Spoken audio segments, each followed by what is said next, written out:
Howdy, howdy, everybody. Esoteric Ebb. Saw this, I don't know, probably a hot minute ago. I guess it's been a little bit because I've been trying to work through other games on stream, but this one caught my eye and it seemed super interesting because I believe it was Oof who requested Disco Elysium. And that game was so bizarre and weirdly fun.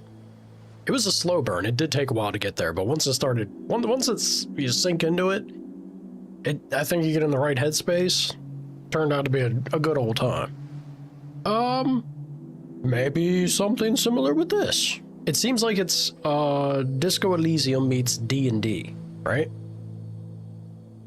Which I think is a perfectly fine combination. We don't need to have everything be a crazy, drunken, my life's falling apart, detective, political agenda stuff, but maybe it could be a little more lighthearted. Or maybe it's not. I have no idea. We'll see. Watch this game turn out to be like D&D Run for President or some nonsense. New game, I guess. I haven't played before, so. Gobbleoblins. Sure. Yeah, look at this. This is straight out of Disco Elysium looking. Love it. Good vibes? Oh, definitely. You're looking forward to seeing the new game? Well, very D&D-ish already. Because it seems we have our character sheet here to work out some stats. I could just go full chaos. Do we let chaos reign? Also, hilarious background focus punching bag.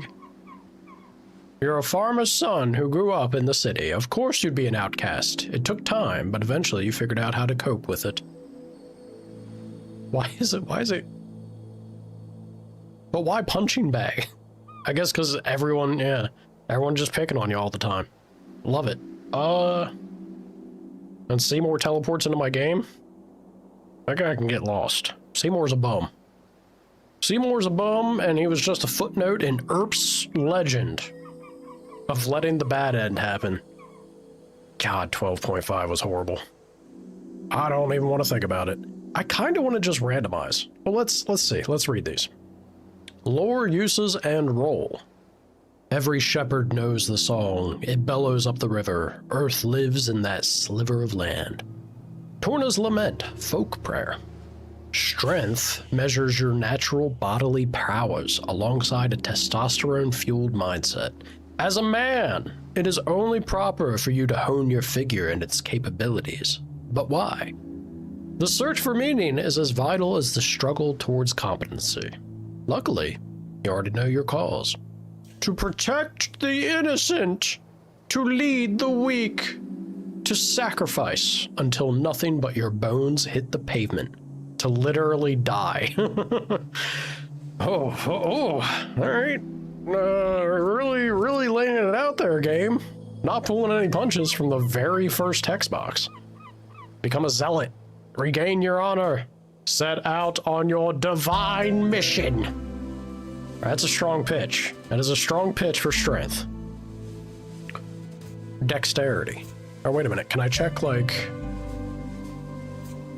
I push this? Ah. So higher strength allows us to get, or to equip extra items. We can be violent and or manly. Useful in encounters. Religious fervor and aesthetic nationalism. What? Increased manhood with a devious goblin face there. I mean, look, obviously we have to have increased manhood. Could we truly be the hero without it? A high-strength cleric votes for the party of Norvik. Praise to his dead god. Is this actually a political game? They got voting involved? Uses brute force on puzzles, punches big bad evil guys in the face, wants to become a real human hero. Loves quests. Simple as. A low-strength cleric is a weak, sniveling rat. bows down to anyone stronger, can't handle the banter, gives up when the going gets tough, is afraid of women, doesn't care about quests. Look, man, those negatives. That's a pretty mean list right there of negatives. We'll see what the other stats say, but strength is coming out strong. Violent, yeah, the way it's put is and or. It's not violent or manly. You can have a little mixture of the two. If you have the capacity for it, that's what you gotta balance, is that decision. It is imperative to simply explain to these people they have the right to choose. Like I was just saying. Belief in oneself is just. Wealth is built from within. Miradoc Moonwatch. Sights beyond reeds. Sure. Dexterity measures natural reactivity, balance, and poise, the haste with which you express a witty remark or notice a nervous glance, and of course, your ability to gracefully avoid the consequences of your actions. It's all about risk versus reward, baby! It is that feeling of self-preservation when everything falls apart around you. To grab as much as you can while the grabbing's good. To progress towards a new future full of freedom, so those who look out for themselves can prosper and survive. I promise you, no one else will. With enough dexterity, you can steal anything. You can pick locks, sneak, and dodge traps, and roll initiative and react quickly. As a dashing rogue. You can become rich as a Republican revolutionary. Just run away, dummy! I like the little goblin guy. The little goblin guy in the bottom always has, like, the most accurate take. It really sums it up for you. How dexterity impacts the cleric. A high dexterity cleric votes for the revolutionary freestriders. Collects piles of shiny coins. I do be a Lou Goblin, admittedly. I do have a problem with that. Acts first in every encounter. Avoids trouble before it brews. Always has a witty reply. Looks out for himself. And takes big whisks. Takes big whisks and wins every time.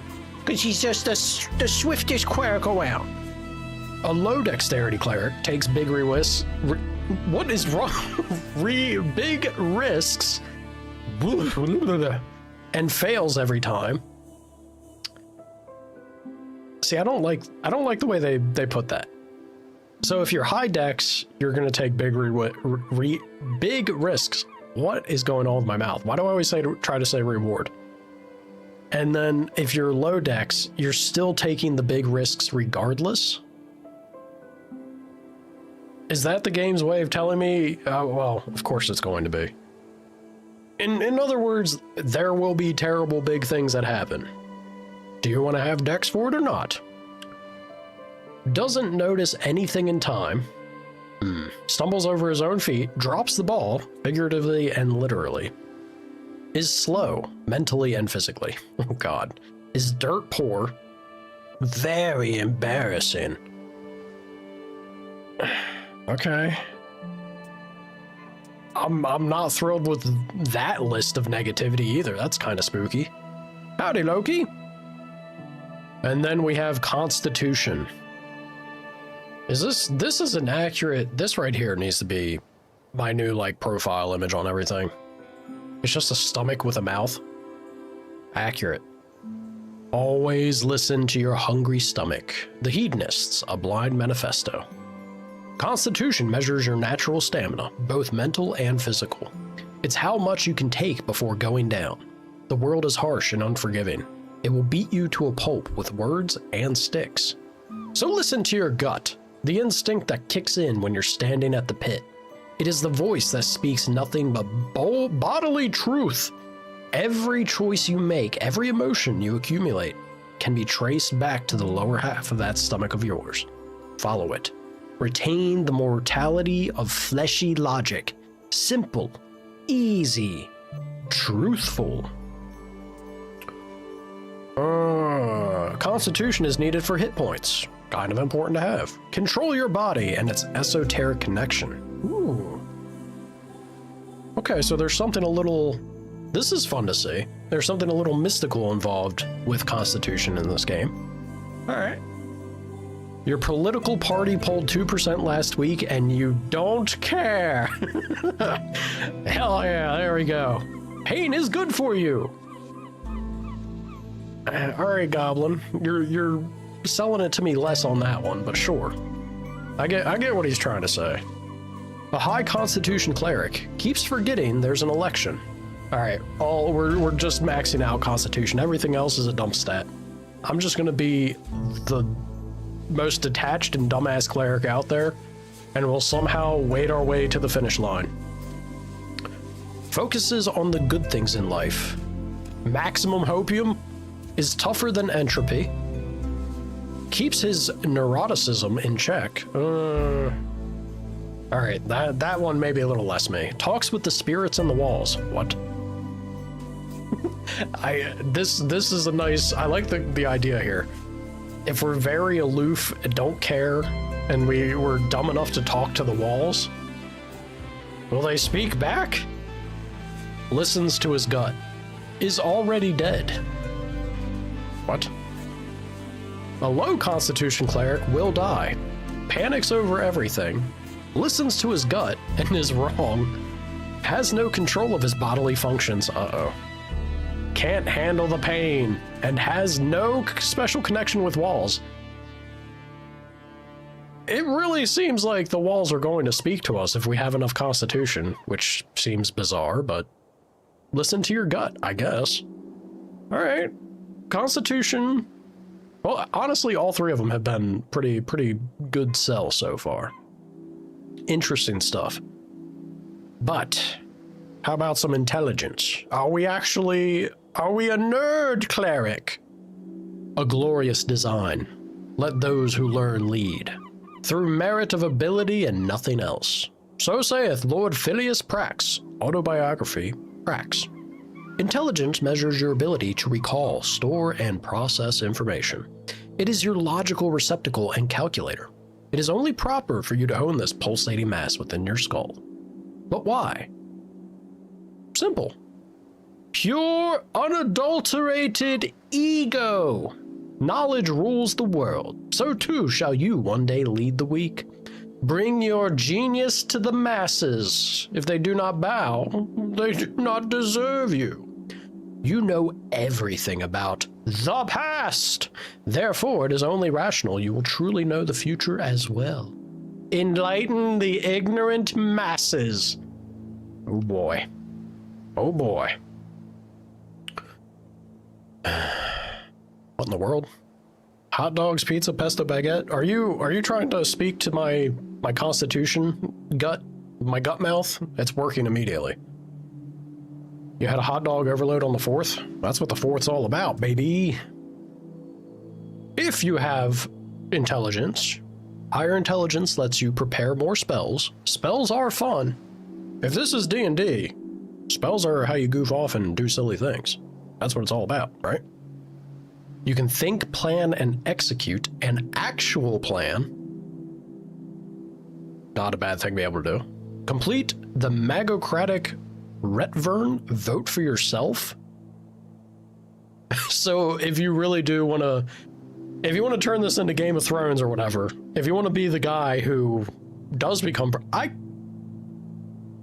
did not expect there to be a political tie-in in this game as heavy as what it already is from the get-go. And then Goblin says, be a genius without peers. Thank you, Gobbo. A high intelligence cleric votes for the best wizard, which is obviously us. Despises and envies the gods. Solves every mystery with ease. Masters arcane magic. Spouts historical facts for hours. Is dismissive towards those lesser. Knows everything, so simply a superior being is what I'm hearing. A low intelligence cleric knows nothing. Is both ignorant and confident. Oh no. Makes up tidbits, but makes up tidbits to seem smart. Yeah, it doesn't. I was about to say, but seems smart. No, that's the low intelligence cleric. What he hopes for. It's not the case. It is barely sentient cannot intentionally solve mysteries, is an idiot, duh.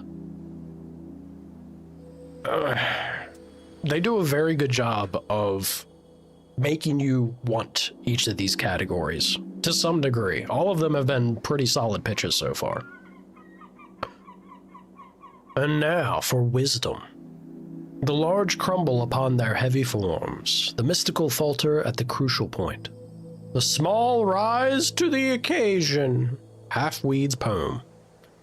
Wisdom measures your awareness, intuition, and ability to understand the world around you, to feel it.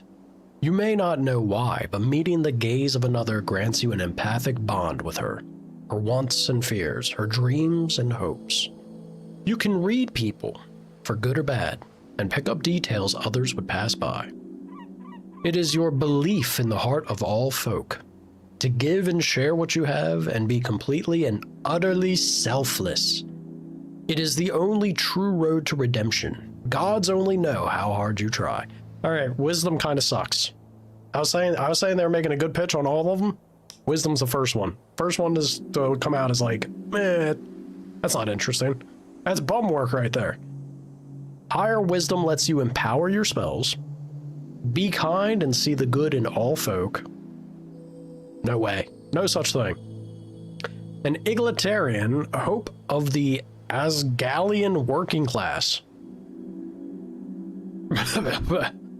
There are no big bad evil guys, really? You sure about that, Gabo? A high wisdom cleric votes for the Asgalian Workers' Party, hates nothing except hierarchies, embraces his feminine side, barf, follows his bleeding heart, masters primal magic, reads body language like a champ, and notices all details. A low wisdom cleric is an obvious fool, misreads cues all the time, does not think about the lower class, does not get people, fails at spotting traps, is not aware of where he is, like what's going on here. I'm so confused there, and then it peters off.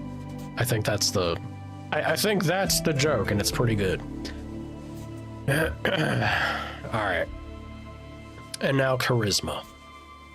Those who believe in democracy have a wonderful view of folk. To think them capable of making rational and informed decisions devoid of personal bias and emotional conduct, it is, frankly, inspiring. Nicholas Darrow, Memoirs of a Statesman. I'm already enjoying the writing in this game. This is ridiculous.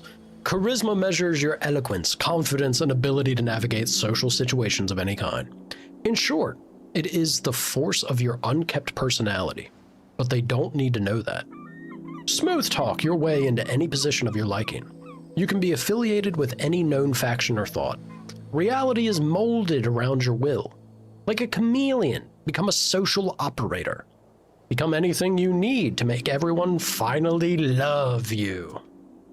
With high charisma, you get an automatic discount in select stores near you. You win every conversation. Say the right thing. Say whatever gets people to like you and become an apolitical force of nature. And Gabo says, be arguably sociopathic. I was just about to say, everything that we just read, it's just choose to be a sociopath, pretty much. A high charisma cleric votes for whatever makes him popular. The politician stat, all right. Was socialized as a child, knows what to say to win favors, can actually flirt with some baddies. All charisma. What did I say before? It was all strength or all nah, it's all charisma. Flirt with some baddies, loves the mind control people. Sees truth as a suggestion, has no soul. Holy shit. A low charisma cleric isn't very likable. Doesn't know how to act with people. Fumbles the baddies, oh god. Fears conversations. Is like the opposite of a skilled orator. And has no style.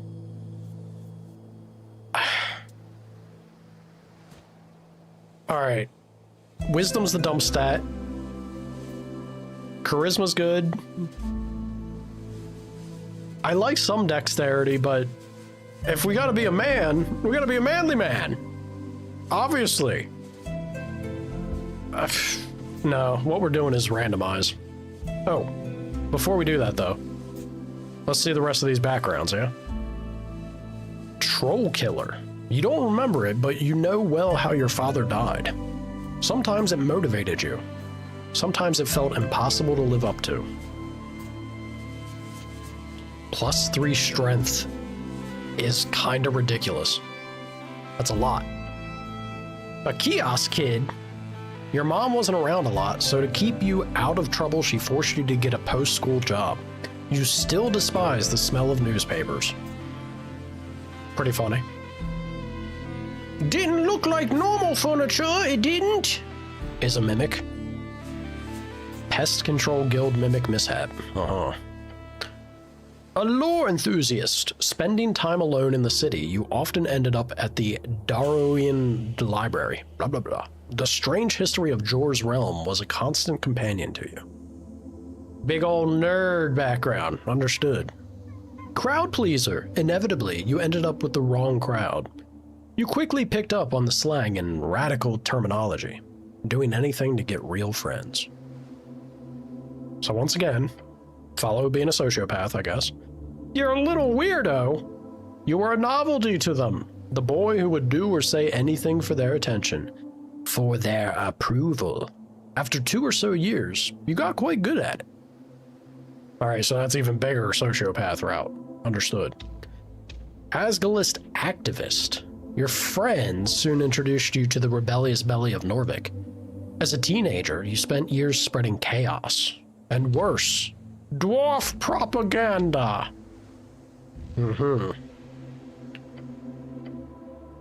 That's a cute cat. Earth Guard recruit. After your arrest, there wasn't much arguing about it. 3 grueling years in training. Wait, what? I just wanted to read, game. It's crashed on me? Oh, no. That's concerning. Let me, please hold. Let me bring it back up. Oh, I hope that's not gonna happen often. Uh-oh.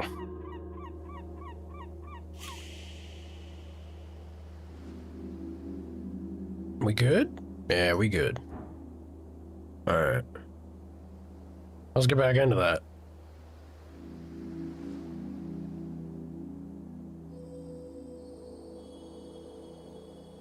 What are you on about, Shawnee? We should have a Volt rating of X baguettes for writing, skill trees, and mechanics and art. Eh?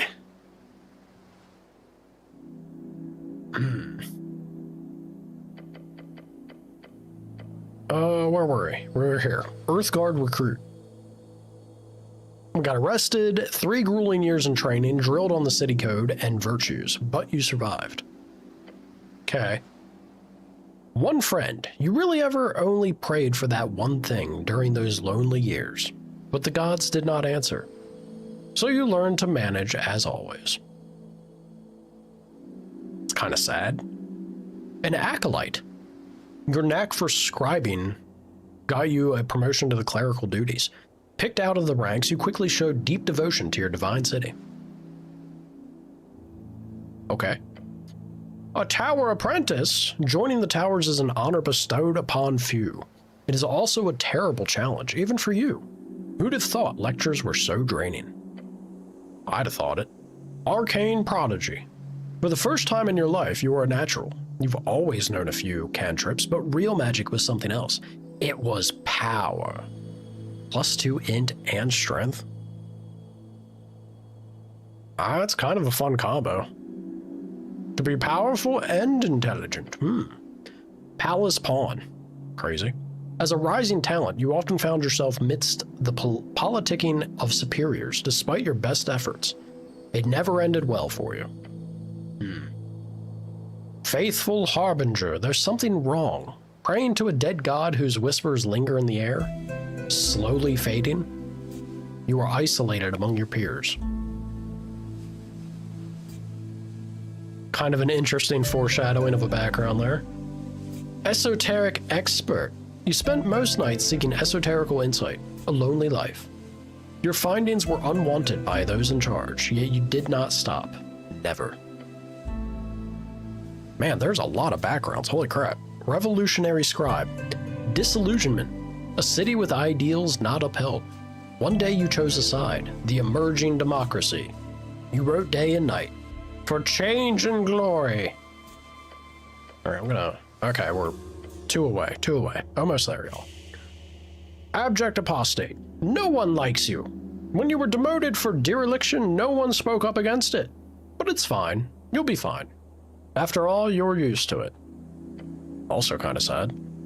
Dead cleric? Growing up alone, getting into trouble, training with the Earth Guard, devoting your life and becoming a cleric. Was it always supposed to end in the river? Eh? Alright, so we saw all those. I'm just going to randomize it. I'm just going to randomize it. We're going to see, leave it up to fate. What does the dice give us?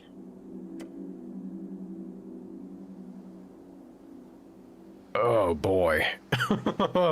oh man.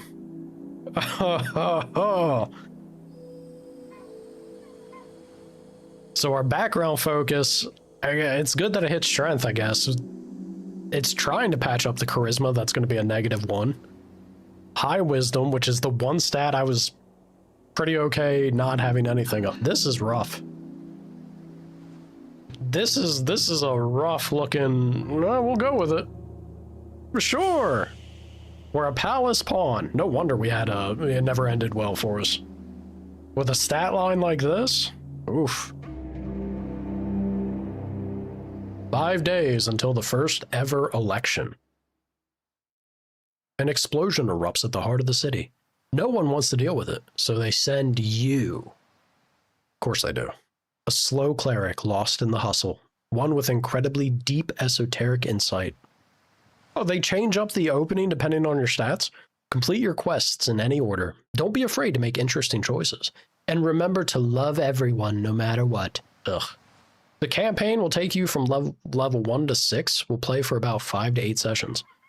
It's been a journey to put this together. I hope you have a good time. Aw. And only 8 decks. Don't try to steal anything, okay?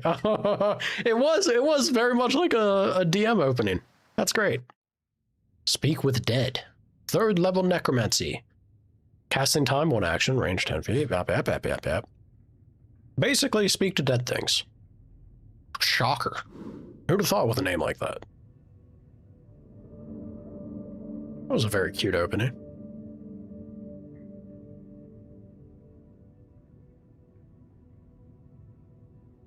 Or at least start to it. What is this? Why am I looking at a blob? Am I the blob? I can't move.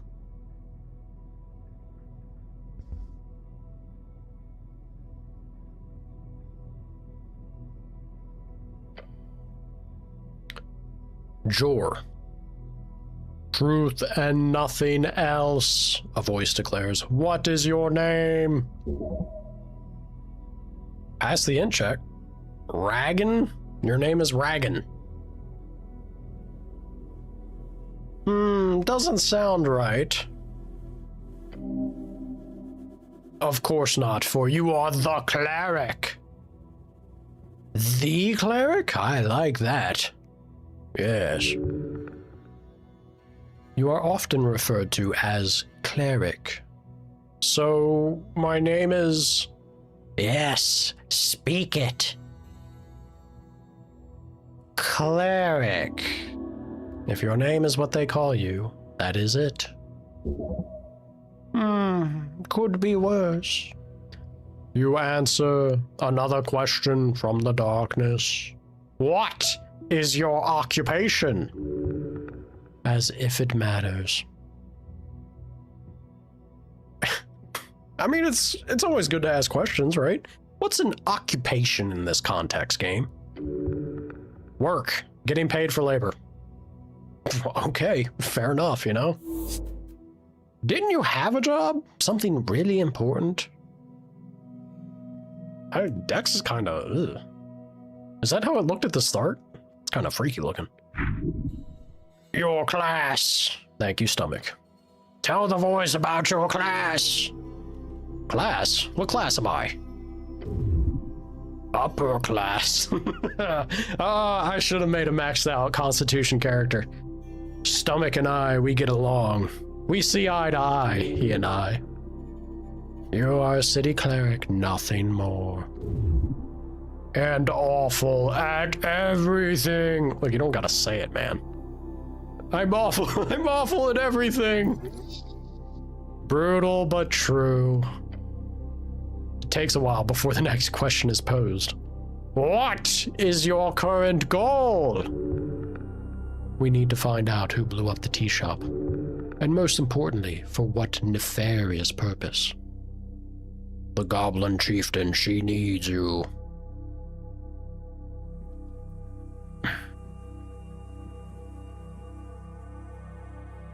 To find the... Well, I guess we were suggested to, like, love everybody, right? Because of our high wisdom.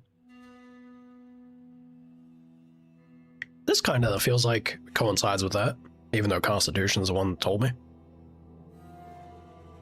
But wisdom did tell me about it. All right. A tea shop exploded? Unfortunately, yes. That's not good. I like tea shops. Great. I hate tea shops. They should be banned. No, tea's great. I don't have any strong opinions on tea shops. In fact, I never think of them at all. I mean, it's very rare that I do, but I won't say never. Never say never, yeah? I like tea shops. They are lovely, yes. You may ruminate further on tea shops at a later date. Thank you, wisdom. There is a question to be answered. Your goal is... why all these questions? No clue, but you should keep them talking.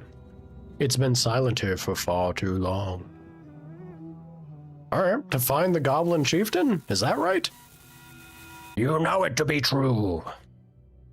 No reply, no feedback. How much of a talker are you, Jor? Then the voice asks, what is your political affiliation? Excuse me?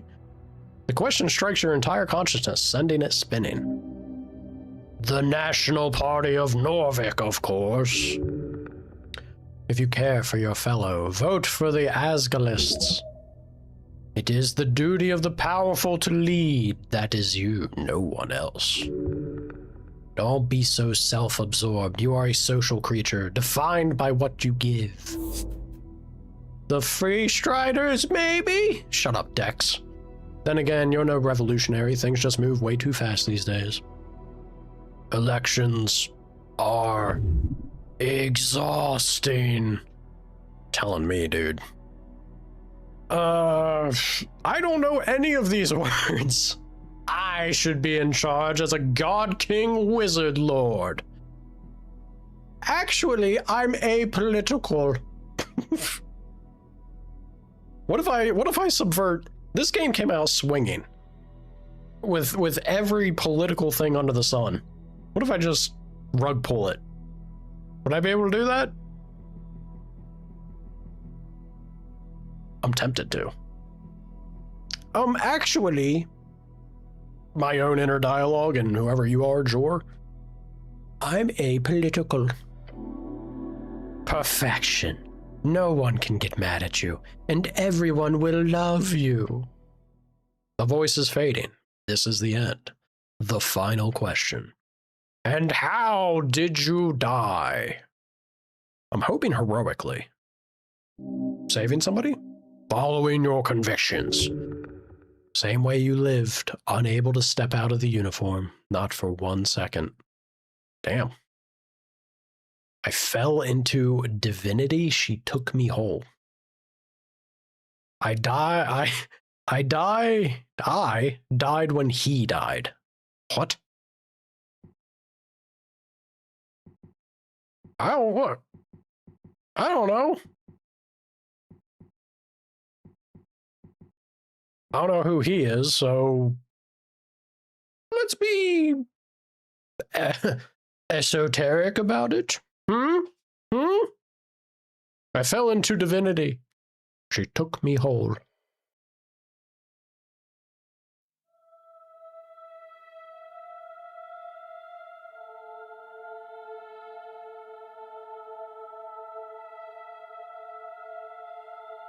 Christopher Borgert.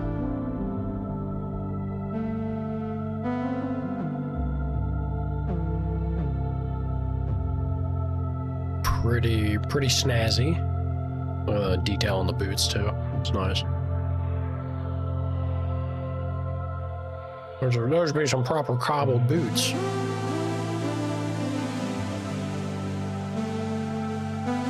Music's a bop.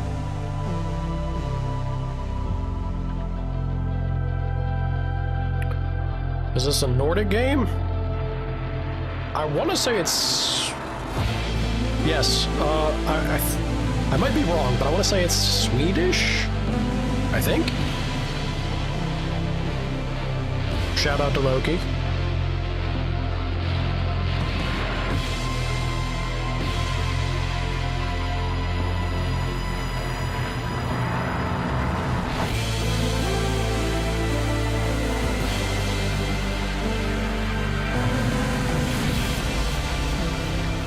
That's a great opening. That's great. I like everything about this. Music art and all that. Oozing the personality from the get-go with the text or making the character. That's pretty cool. What in God's name is that thing doing?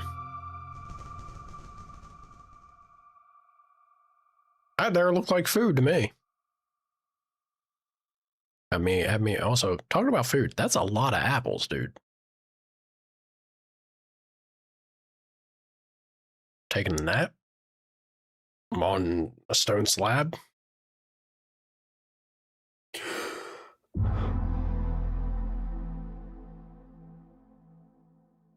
Quite the gasp.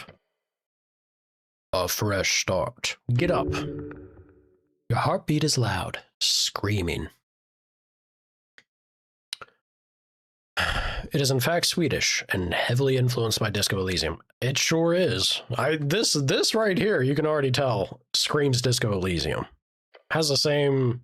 I mean, it's not a one-for-one on the art, but this is the art style and associated system with Disco Elysium. Is having this internal monologue with the different aspects of your psyche. Alright. It'll come back. Your body aches. It's stiff as if you've slept for days. Ready for your glorious quest to continue.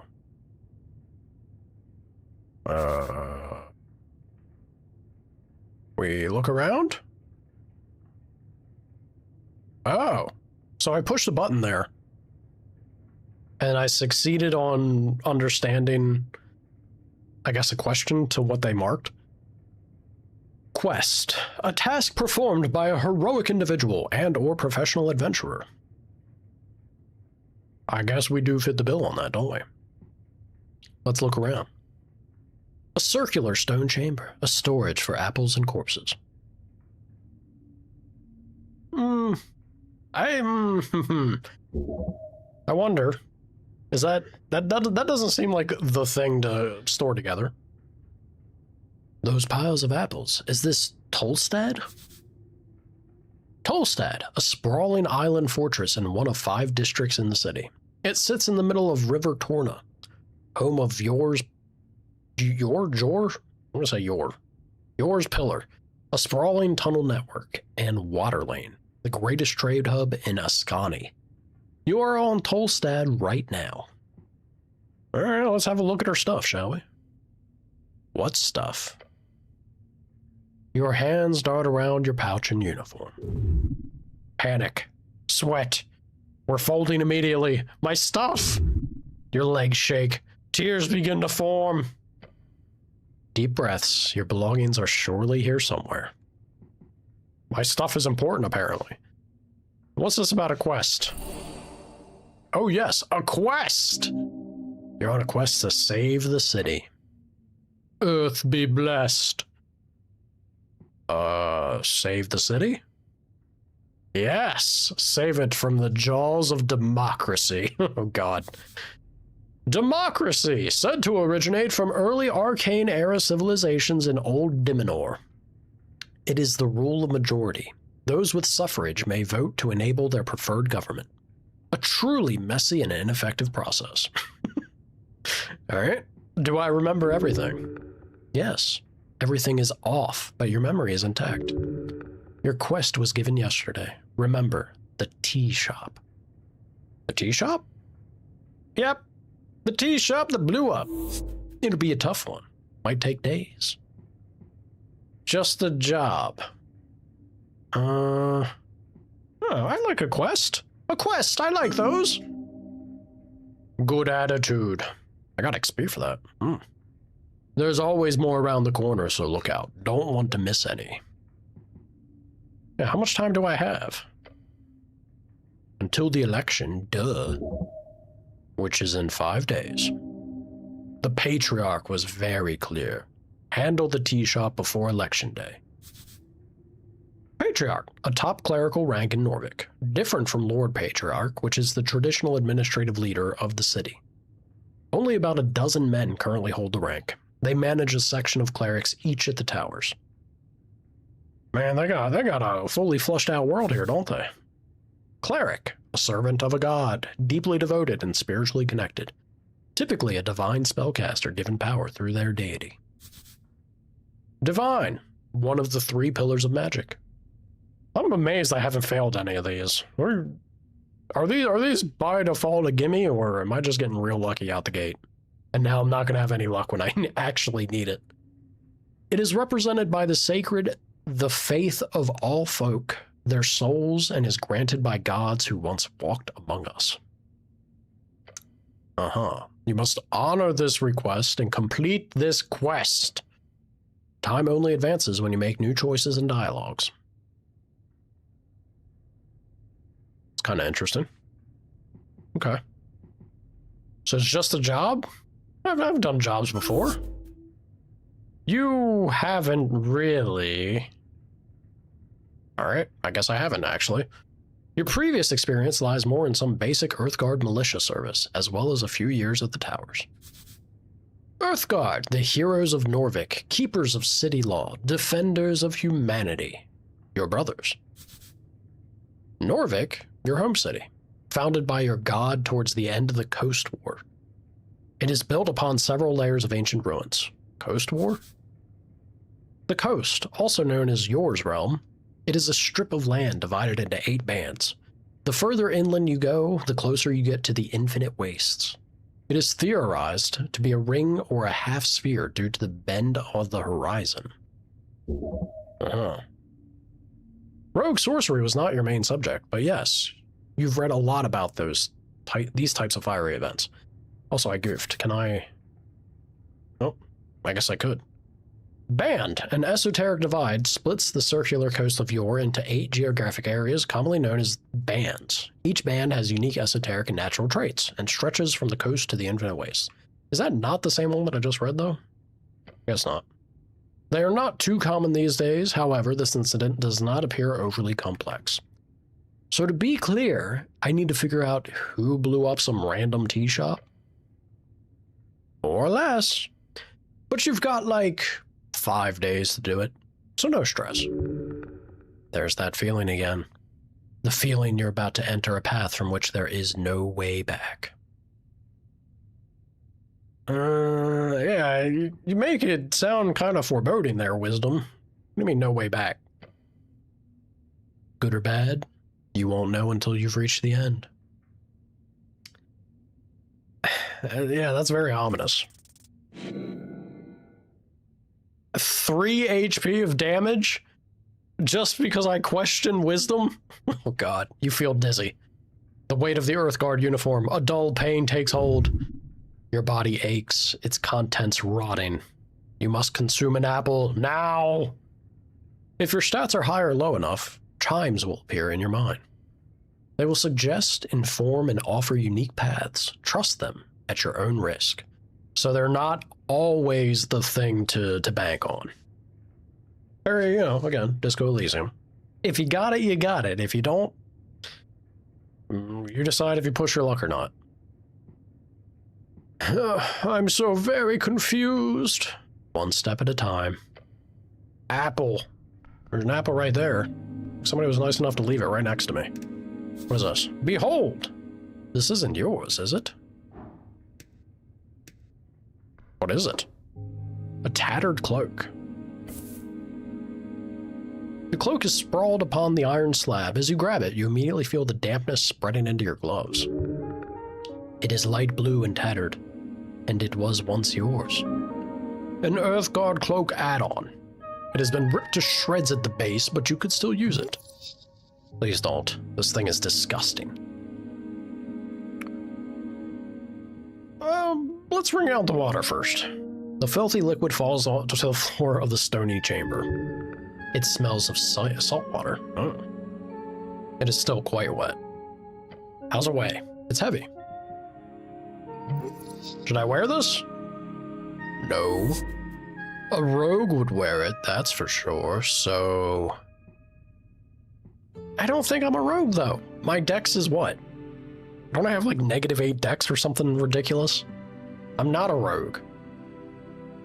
Sorry, the word I am not a rogue is not in your vocabulary, actually. Please rephrase.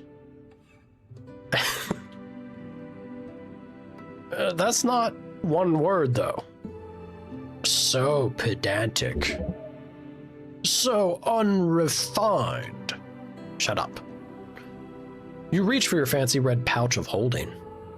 The cloak easily slips inside into the extra-dimensional space with a satisfying slurp. I really love my pouch of holding.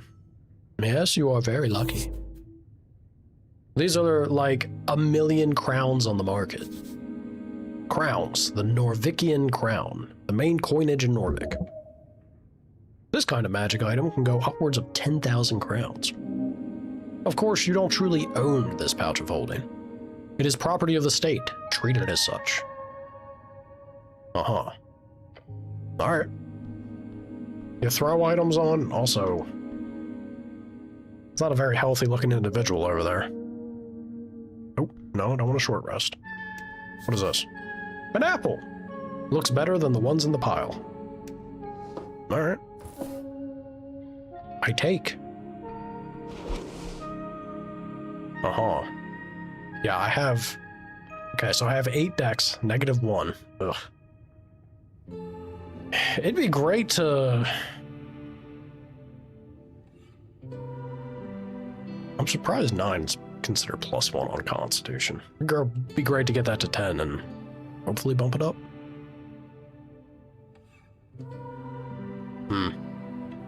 Yeah, let's go ahead and consume, shall we? Give me 1 HP. Groovy, groovy. What is this? Helm. Practically your face. Do not take it off. No, I will not. Why not?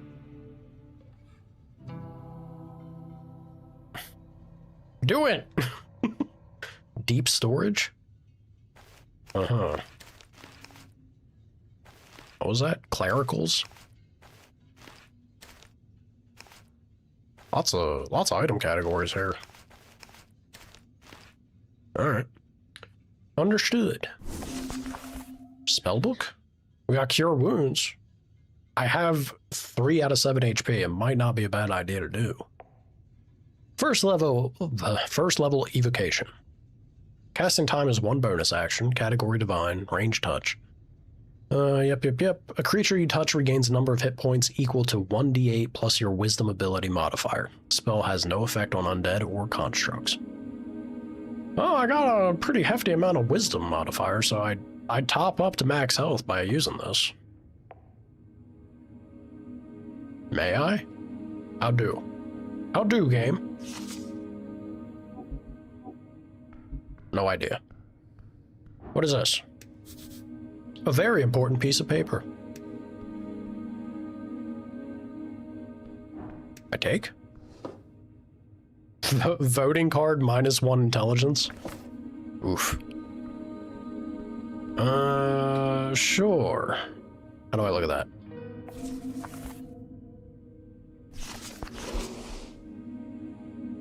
A scuffed voting card made out to Ragn Hemlin. It's from a dwarven office. For some reason, and someone has checked in all 5 parties on the list. You need to bring this to a polling place on election day if your voice is to be heard. So, I guess the apolitical quip is... Uh-oh. You pick up the surprisingly thick piece of paper with a shaking hand. Gave me XP. Alright. The card is slightly torn and has clearly been drenched at some point. At the top it says, Roskort, in big bold lettering. Means voting card in fancy Ascani Dwarven. Oh, right! An election! Oh. It was nice to not think about it for once. Useless. We've never had one of those before. Neat. We should just get a God King again. Worked great last time. It's time for a damn revolution. Oh, so much for the... I guess this is close to that. How neat. Very neat. Finally, your voice will be heard. Along with every other idiot in Norvik. Norvik, the central city of Ascani and last bastion of humanity. Last bastion? Uh-oh. It was founded upon the end of the Reconquest in 468 AE, exactly 70 years ago. How's this here thing work? After you pick it up at a district office, you only need to check the box of one of the 5 parties. Then you deliver it on election day to a polling place. Although in your case, you'd need to write the name of the party you want in the corner along with a signature, since you filled out every box like an idiot. Ouch.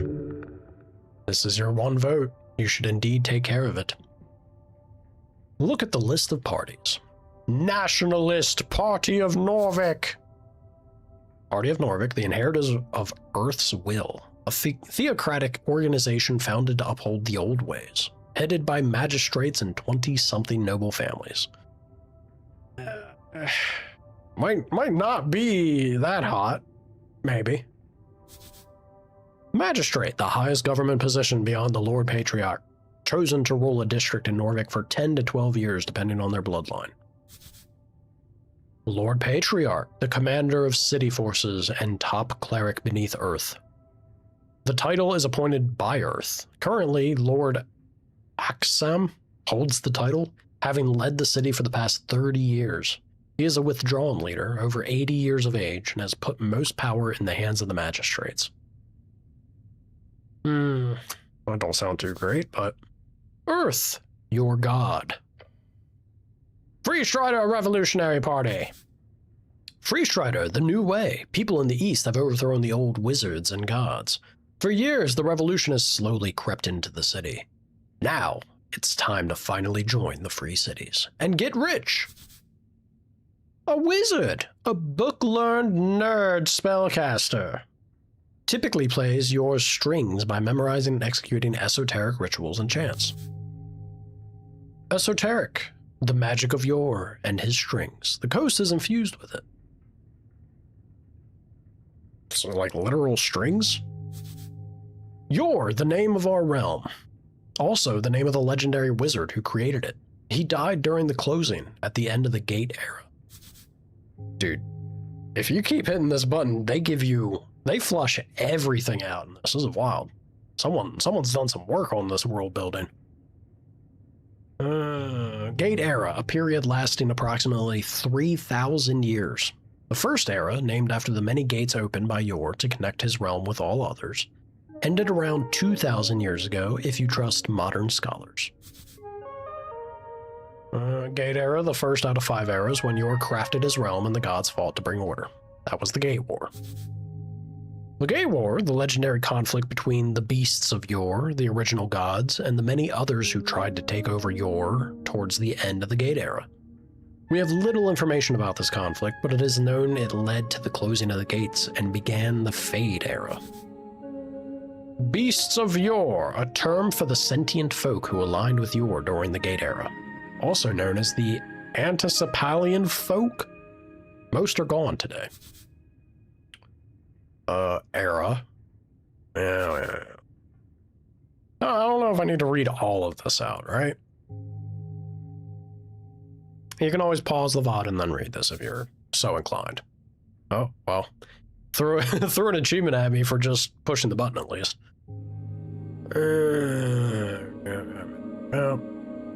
Okay, sure. Asgalist Workers' Party. The workers who built this city want to rule it. Seems only just.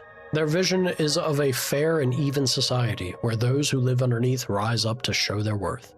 After all, why can't we share? Why indeed? Oh, Agrarian Rural Party. Those who live off the earth, simple farmers, people of the land, the common clay of Ascani fields. Their political movement has mostly been swallowed by the Asgalists. Askin. Yeah, another one of the 8 bands. Yep. Arcanists, the Majocrats who ruled pre-Coast War human civilizations in Old Diminor. Also a very minor political party in Norvik. Human. Tall and beautiful like yourself, known as the pest of the coast by those who are less inclined to reproduce like rabbits. Well. And finally, the last box doesn't say anything. This is where you can input whatever you want, or just leave it empty for a null vote. The box next to each party is filled in with a smudged checkmark, including the last empty one. Are these all the parties? No. There are about a dozen other large parties in Norvik. Holy crap. Most have been subsumed over the last few years, such as the Civic League of Progressives, the Torch Union, Order of the Scales, Hedonist Party, and the various guild parties. The Agrarians and Arcanists are the only ones who have not joined a larger party or fallen aside. Groovy. I keep popping up that short rest, which may not be a terrible thing for us to do. I didn't mean to open that. Close. Oh, close game, thank you. There we go. A vase of leaves. Smells lovely. Can we trifle?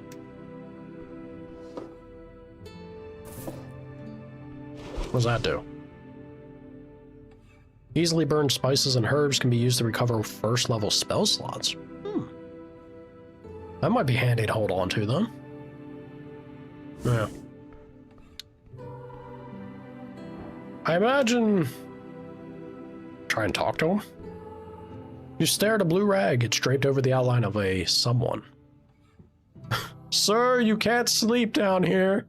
Check under the rag. Let him sleep. He must have had a rough day. Ah, I see. It must be normal to take naps down here. What was our... We didn't have completely garbage intelligence, did we? I don't know if... We were sleeping down here. I assume people can. Yeah, look. Must be normal to take naps down here. Cold corpse, no response. He's too still to be alive. Sir, please don't ignore me. Stop this idiotic behavior. No intelligence. If you wish to commune with the corpse in any meaningful way, I suggest speak with dead. A 3rd level necromantic spell. You can animate the spirit into a corpse and have it answer 5 questions, as long as that corpse retains a suitable vessel. Boils down to having some sort of a mouth, including a functioning jaw. No breathing, no movements, nothing. Oh. Actually check under the rag. I mean, we can be curious. Underneath you find the cold corpse of a human. Thinning blonde hair, unkept facial hair. Mid-40s, factory worker, scrawny blood. His complexion shows nearly no decay, most likely under the effect of a preserving spell. Okay. If you select a dice choice, we roll a d20. I'm good with corpses, right? What do you mean? Like I've been trained to handle them, right? You know exactly what you're doing. Oh, right. Got it. I'm a master of corpse craft. Indeed. Oh boy.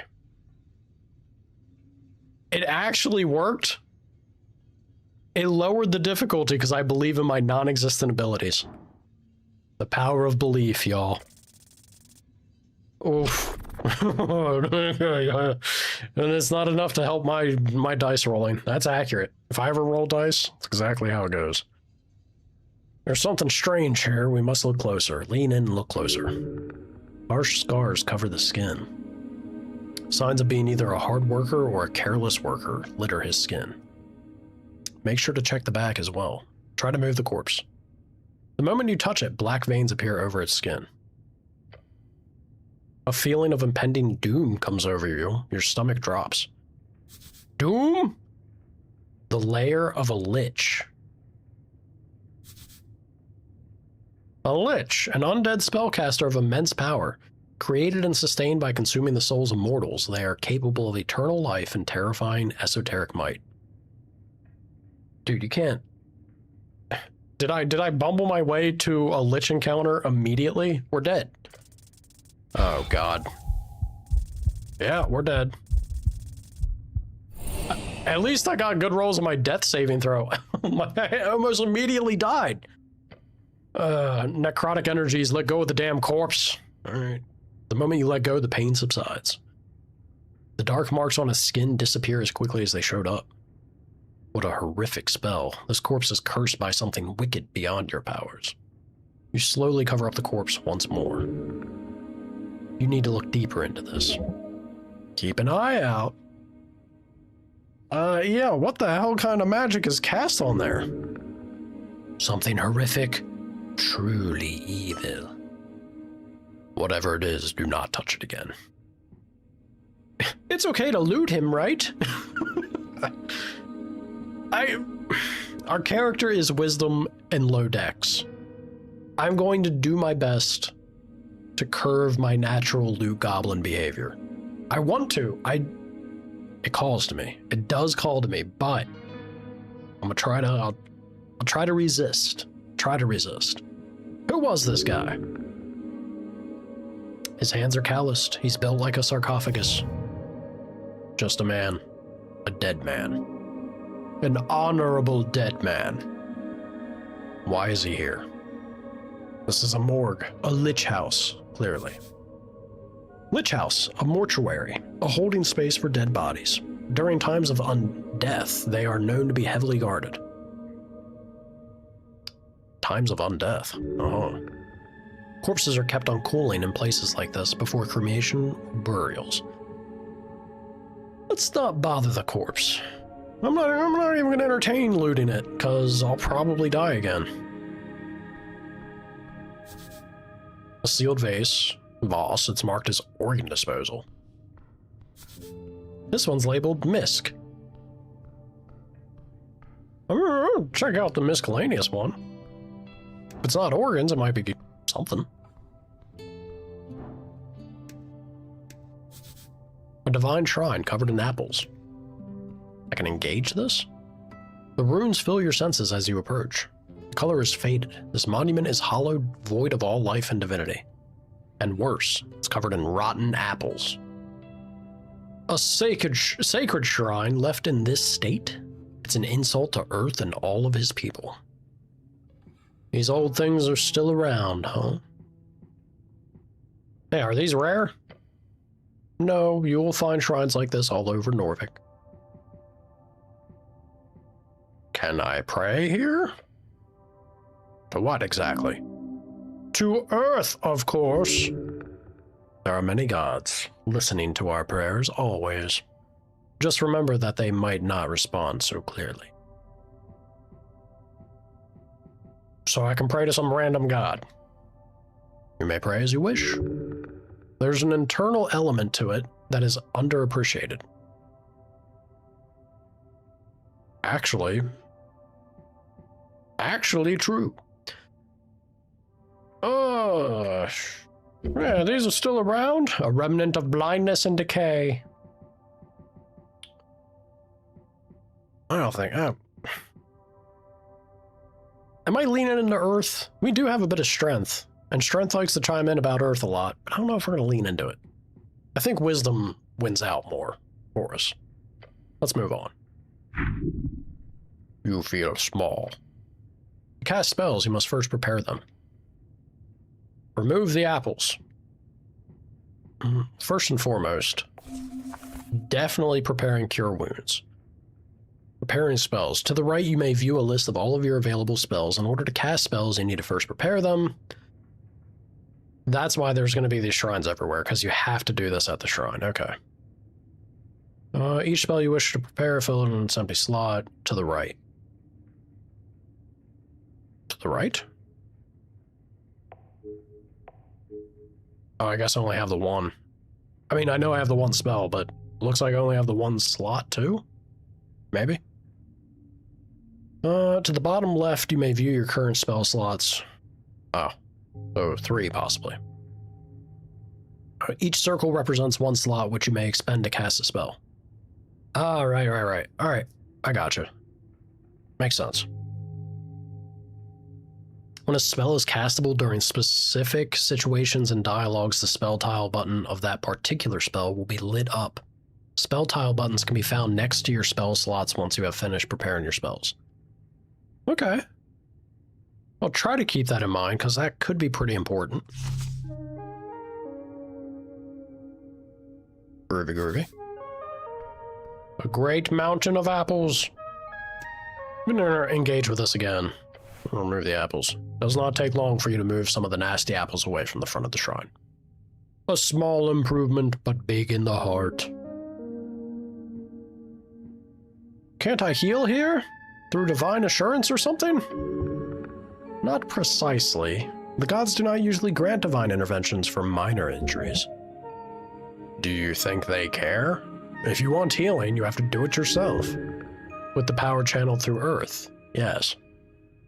Come on, is it really channeled? The guy's dead, fated, gone. You're most likely simply handling some esoteric leftovers smudged on the strings. Of course you can heal here, but only if you pray hard enough. I remove the apples. I'm exhausted. Oof.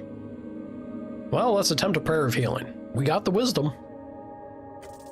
Do we got the rolls? Oh, you know what? Good enough. You focus your mind on Earth's symbol, his red eye, and you remember. The words chant. Watch upon me, Earth, shepherd of his folk. You're filled with a spirit of nostalgia and power. Let me pick up the burden. Let me your strength. You feel reinvigorated. That was a good heal. This is it. This is prayer of healing. Yes, indeed. Ooh. So I actually got that. Nice. Sadly, you are unable to cast second level spells at this time. But it won't be long until you will. Hell yeah. What other gods are there? Many. You know a few.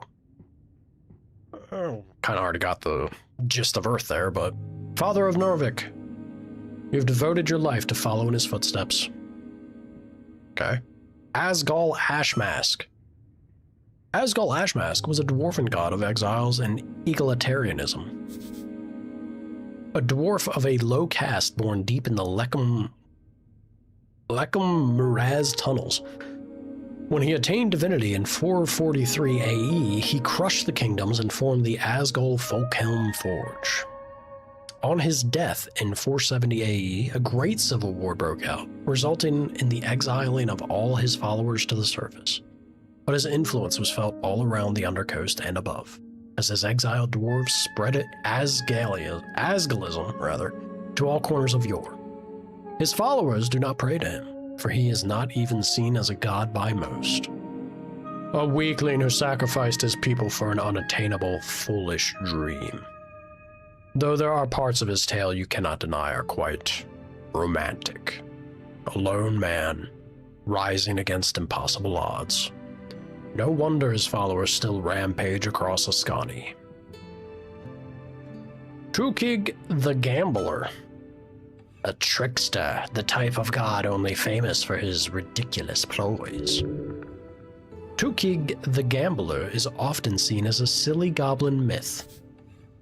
A trickster goblin who united the tribes of Ascani during the Divine Era, most famous for cutting off his right hand to fulfill a prophecy. What? Goblin, short and green, got claws and fangs, little monsters. They've got 3 tribes in Norvik and are considered somewhat civilized. Monster, short for monstrosity, defined as a non-sentient creature born out of magical means, often by combining various natural beasts, or from curses or esoteric events. In truth, there are few goblins who still worship him after the Conquest. The Conquest, the correct way of referring to the historical event in which humans founded Norvik. Most humans, however, refer to it as the Reconquest. Oh, crap. Didn't mean to do that. The Reconquest, a historical event in Norvik. It began with Earth's landing in 466 AE, and is said to have been finished by 468 AE, when Earth finished eradicating the trolls who roamed the ruins of Tuilancatl. It is a point of contention if it should be called a reconquest or just a conquest, as no humans had ever lived in the location before. Praying to Tokig would, if you for some reason would get a response, only result in the exact opposite of whatever you wanted. Oh, we could theoretically use that to our advantage, if we know that's always going to be the case, right? So you are. Right. I guess just pray. Pardon. Tranquility. Let us contemplate my class? I don't think I have a divine, or like a set class, rather. Contemplate the tea shop. You let your mind go through the basics of what you know. The tea shop was destroyed in the middle of the day. Minor injuries were reported. Your goal is to enter the tea shop and investigate it properly. That is it. How about the election? The first election. Your vote won't matter. Your vote will be the most important of all. Ask those around you what they will vote for, and you might find your own voice along the way. Contemplate our class. Identity is not easy. It's everything from faction to home life to street. What you choose might be a first step. Choose wisely. I see. Can I return here when I have more things to think about? Always. Alright. We have centered ourselves. Onward. Divine scripture where it does not belong. Shield of faith. What do? First level abjuration. Divine, 60 feet. Concentration up to 1 hour. A shimmering field appears and surrounds you, protecting you from damage. For the duration, any loss of hit points is reduced by 1. That's pretty good. Back to the shrine we go. Prepare that spell, huh? Works for me.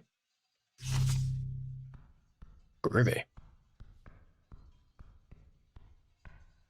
I'm assuming he's friendly. Sir? Oh, also apples. A pile of apples. Are they good apples? Stare at a pile of apples. These apples are not in pristine condition. Whose apples are these? Not yours.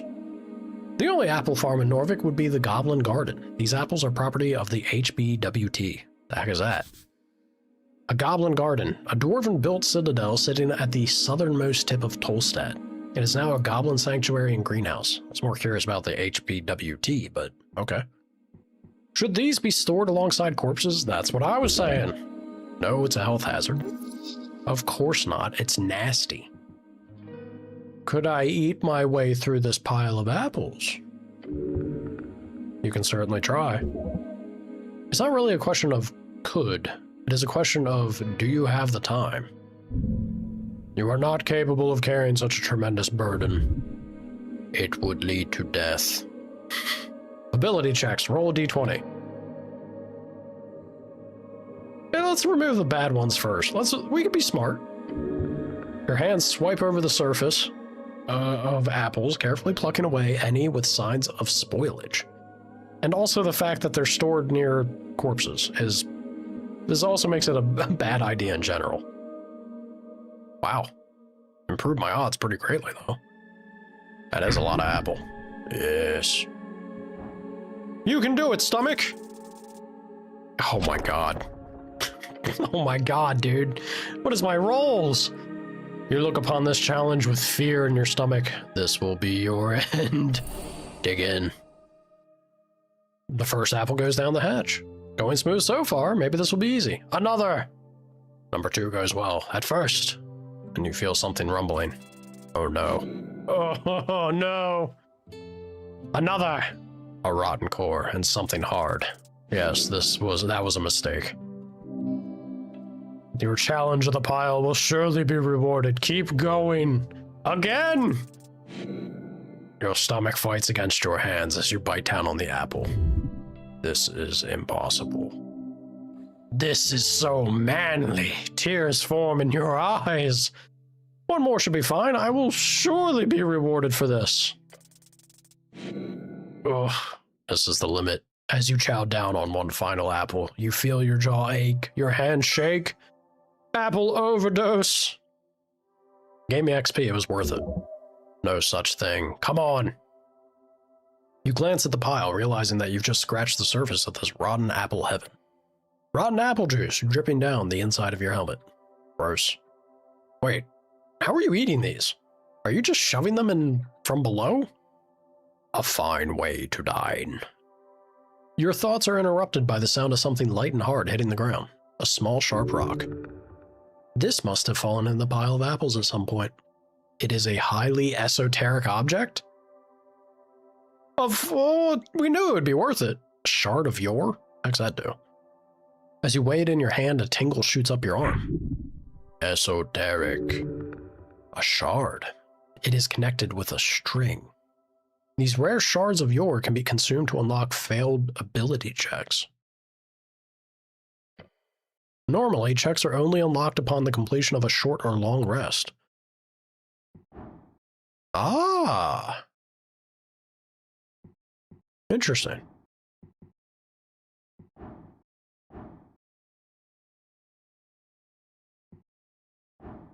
I'm curious, so if I use the shard here, I went through the event anyway and took health damage for it, but if I use the shard and then passed it, would I get another reward?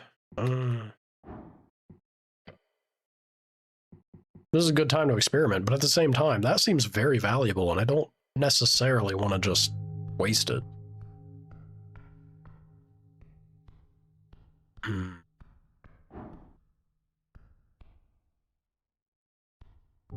Alright, let's do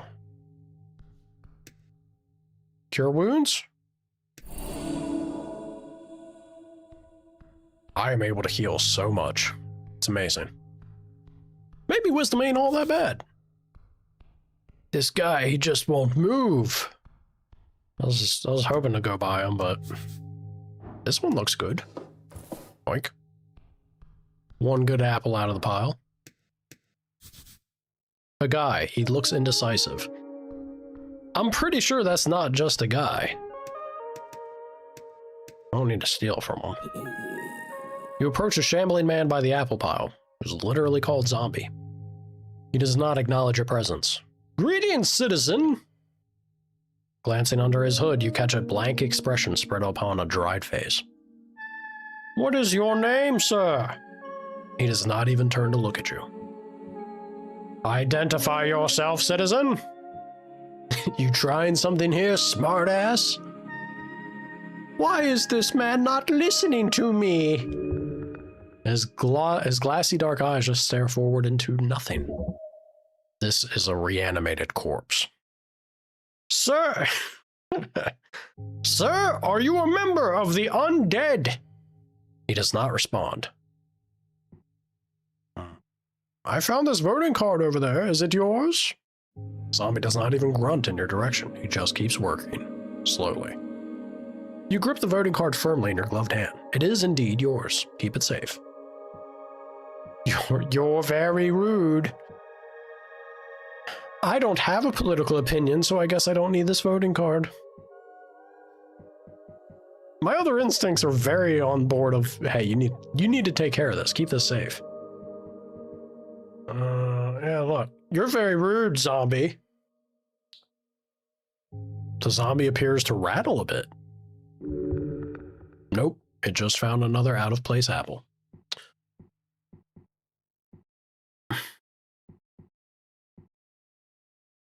Everything surrounding this so-called democratic process is madness. Everyone should just vote for me to be their god wizard king. That way I can solve all their problems through magical dictatorship. Yes, quite. Look, I don't have a political opinion, so I don't need this. To forsake your voice is to forsake your manhood. You have become apolitical. Gain 10 XP 5 times 2 for choosing this political stance 2 times. So I'm gonna get rewarded for just always jumping on this now? It's gonna keep going up?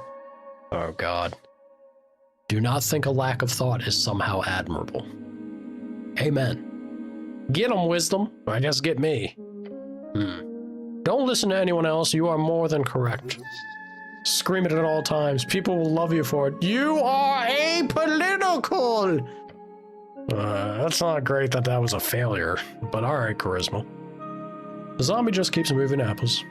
Am I boring you? The zombie carefully places another apple at the top of the pile. He does not have an opinion of any kind. What's he doing? The zombie is attempting to clear a path through the apple pile. He's probably been at it for a long time. Should I defeat this zombie? Yes, it is only just. Undead are not to be allowed in Norvik. I'm assuming strength isn't saying that just because they want to, you know, kick ass and chew bubblegum, whatnot. If undead aren't supposed to be in Norvik, then I feel like it kind of is our job to take care of it, right? Yes, deal with this foul creature. Encounters are turn-based conflicts, where each participant takes turns in rolling dice and taking actions. During your turn, you are able to perform 1 dice action as well as cast 1 spell of your choosing. The order is determined by initiative. Don't let this shambler get the jump on you now. I hate to be the guy to tell you this, Dex, but...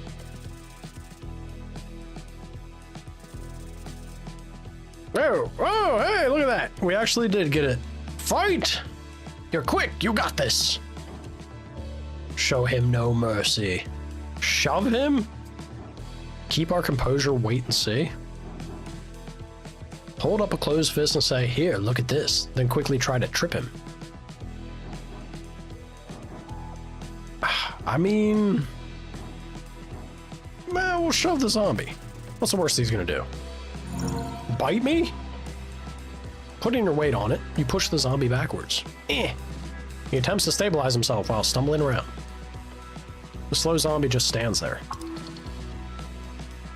No, he's reacting. It's just taking some time. The zombie is hostile. This undead abomination must be apprehended before he causes damage to innocents. Does that include you? Yes! You should probably try to de-escalate. Just a tip. Switch gears, try to manipulate him. I don't think we're going to be able to manipulate him. Even more difficulty because we shoved him. Grab him, get his arm. Hell yeah. You successfully grab his arms. Your thick gloved hands wrap around his frail wrists and keep them stable. He's not getting away now. His neck snaps around, the withered face now facing yours. Yeah, you've really pissed him off. You can tell since you're such a people's person. Bites down on me hard. Ouch. It hurts, even through the armor. This ends now. Your final chance. Do not falter. Finish this with a sucker punch. Hell yeah. We knocked him out. I think. He's still standing there. Knock. A 2nd level transmutation. I don't think that's the knock it's referring to, but... unlocks things. The definition of locked has been stretched over the centuries, but the spell works on most closed containers or entryways. Yes! Catching your breath, you stare at the now unmoving creature. Justice dispensed. I'll go loot him. Get that fancy tooth. Fancy tooth? A guy and he's not moving. The tooth gives me wisdom. What? Basket of apples, some look okayish. Ooh, 3 of them. All right. Also, a filed tooth in decent condition. You feel a tingle in your palm when you hold it. Does that go? I guess it does. Does that actually bump? Yeah, it bumps me up to +5. Whew. We're so wise. Somehow.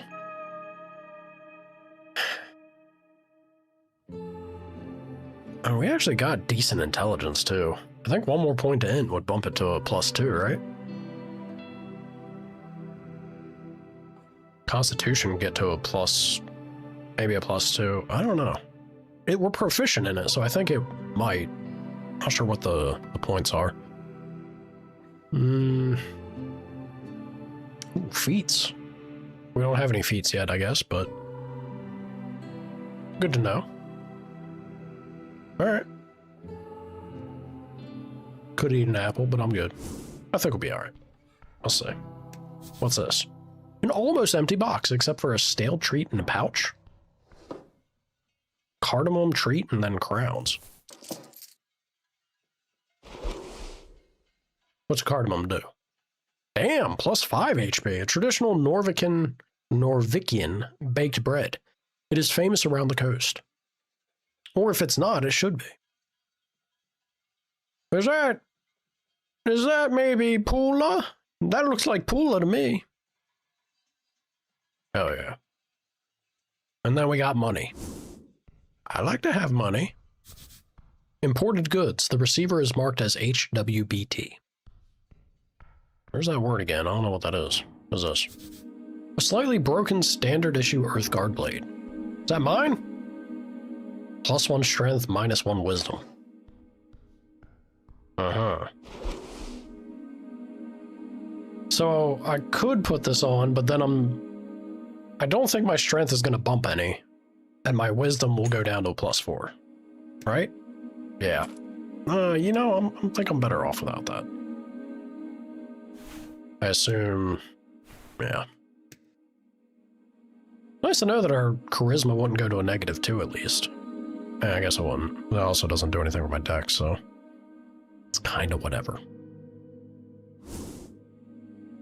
What did it say? I think I wanted to see that. One-handed usage, lightweight, crap quality makes you feel like a big man, an agent of the state. It's also broken in half, but if you lean, tactically, you might be able to hide that fact from your enemies. It would be important, depending on the situation. Crate filled with sand.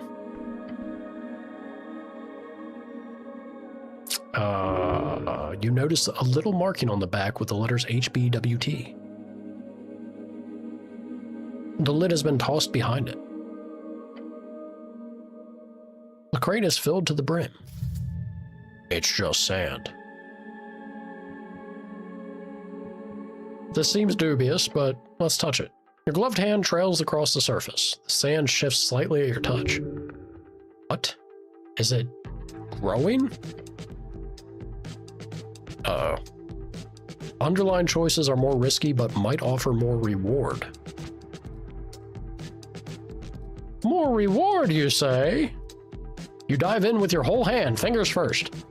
This one does not. What? Then you feel a tug. A grip. And finally, a pull. Wait, Your shoulder is almost pulled out of its socket. Uh-oh. You manage to keep it from engulfing most of your arm, but in the process, the sand grabs onto the front of your helmet. Your face is now sinking. A sizzling groan fills your ears. I should give up, right? The sand will be a benevolent master. Yeah. Yes, the sand is simply too strong. You grow weaker. Oh, God. Whatever you do, do not let it get the helm. Yeah, what's going on? Well, do I just fight? I think it might be time just to fight. Escape without losing your helmet. Kind of tempted to also do cure wounds, but No, we'll wait. What's going on? Sand is trying to eat you. All right, let's get the hell out of here. You grab the rim of the crate with both hands. The hazy noise of a head no longer filled with so much blood screams in your ears. I will not die in this crate.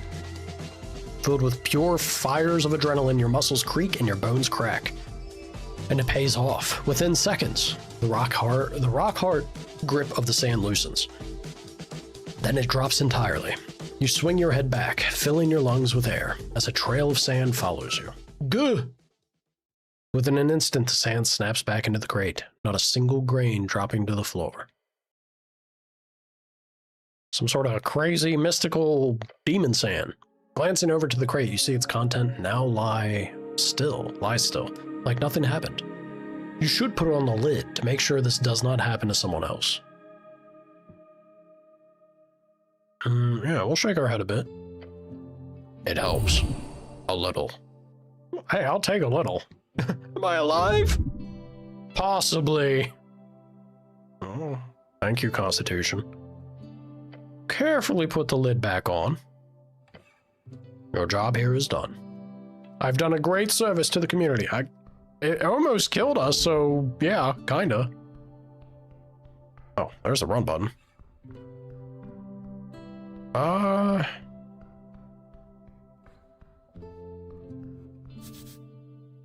A glow glass, very common magic item. Am I going down, out? We have some options. There's a door inside this tunnel. Huh, the door in this tunnel won't open. Okay. Stairs leading down far into the city below. Do I want to go?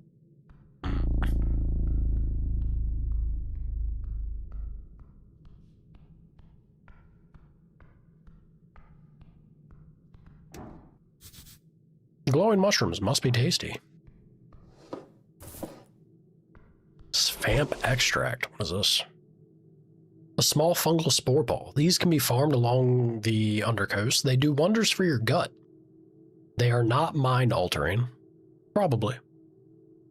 I could use the 3 HP, so... right as rain.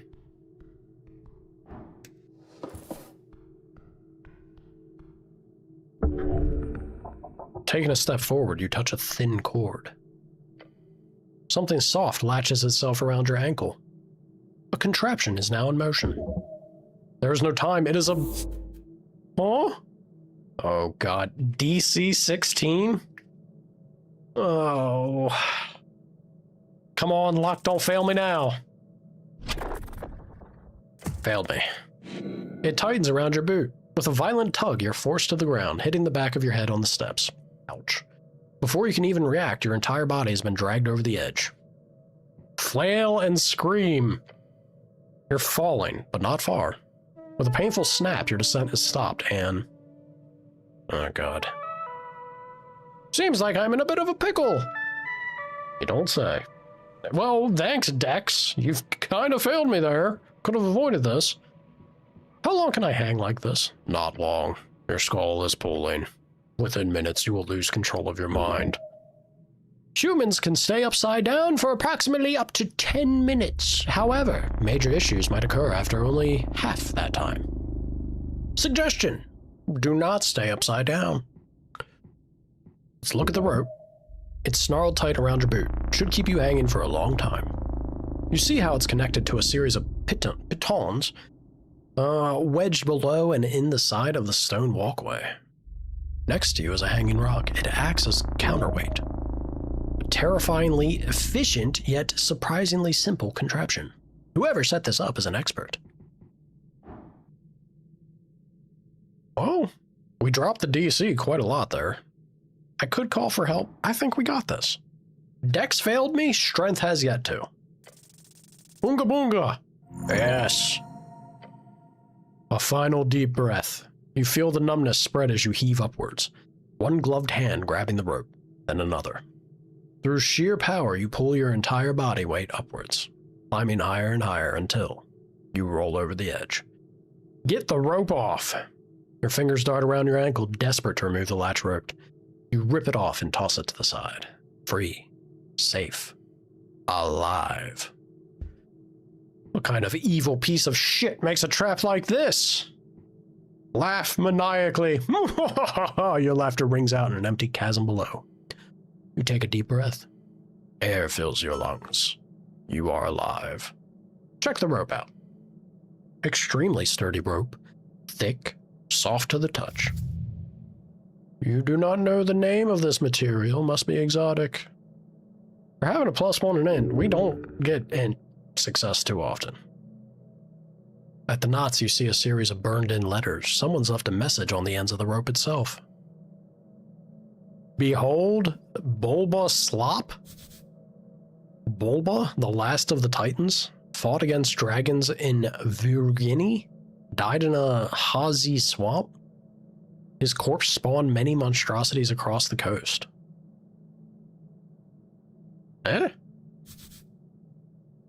Vorgini, one of the 8 bands. Alright. Upland of crags, marshland, and gravity-defying mountainous terrain. Home of giants, shamanistic humans, and tribal gnome folk. Crazy. Crade?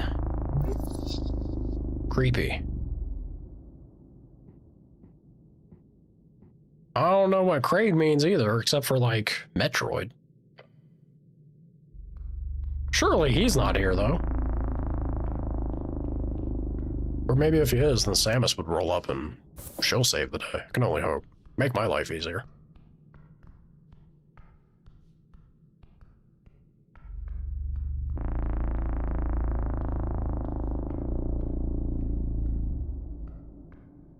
It's nice to be in the spotlight occasionally.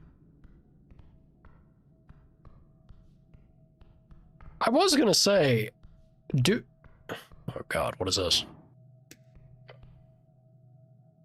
Pillar of Yore. You look up at the pillar. Esoteric Ebb added, the relic rises upwards, endlessly upwards. I was gonna say, I don't know if going downstairs is the thing or going upstairs. We went down and there's some crazy shit already happening. Did not take any moment. Pillar of Yore, an esoteric relic left after the end of the Gate era. There are 8 of these pillars around the coast, or 4, if you believe the theories of a wrapping circular coast. Ludicrous it is. And they are indestructible. Although there is some esoteric power within them, no one has been able to make use of them at all. Right, this old thing. It was here before Earth, and it will be here after you, remaining until the end. Can I make money off this thing? We're not doing decks, so no. It looks a bit broken. Cracked. Yes. While the pillar is indestructible, it was once under heavy siege during the most intense moments of the Gate War. Several pieces of the pillar float around in the air, especially as it reaches upwards into the clouds above the city. Cat getting up to some nonsense. What kind of power would be capable of damaging this? Gods. Most powerful of arcanists. How many of these exist? 8. Technically 4, depending on which scholar you ask. There are debates as to whether there are 8 pillars, 1 in each band, or simply 4 pillars that pierce the circular coast and stick out on either side. But ours is the best one, right? They're all equally useless. It's a sign of Earth's power, so yes, this is the best one. They're seen as status symbol by many, like a legitimization thing. But the fact is, no one has managed to make use of them in any way, despite their esoteric nature. So the pillars of Yore are relegated to being visual landmarks seen from across the coast through clouds and mist for miles. I'm gonna ask just to see what happens here. Can I make money off this thing? No way. I don't even take admission to see it, since it's such a trivial sight. I figured. What do I do with it? Nothing. Just a rock to you. A tingly esoteric rock. You can always attempt to focus on it. Learn from this ancient relic. Is this the talking to walls thing? Get closer. As you do, you feel the air itself tingle. Power. We listen.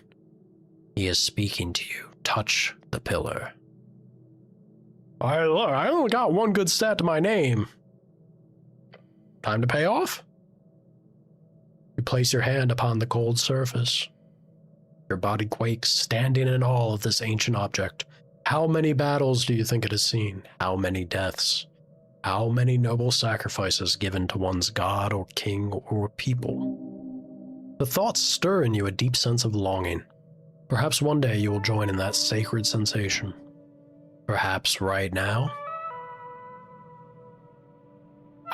I mean, it's not impossible, but it's not likely. We'll try. Try feeling it. Close. Closing your eyes, you begin to focus, your mind placed squarely at this esoteric force.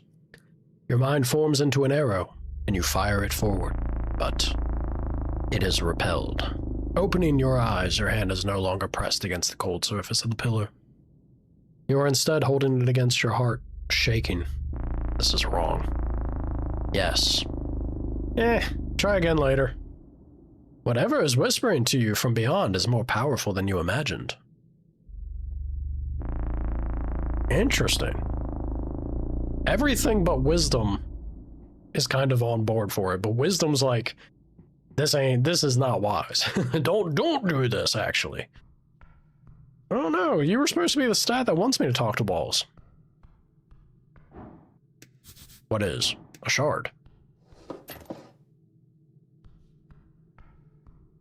So it already, I could try again. It's already threw another one at me? Hello, friend. A rat. It's not really running from you.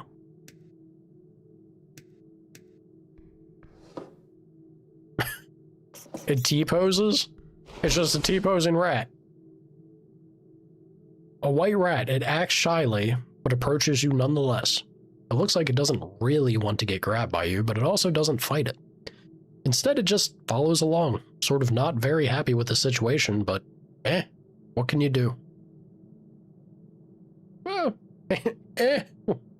Alright, I guess that's how that be. Gives me -1 charisma. People don't like to see the rats? What's wrong with the rats?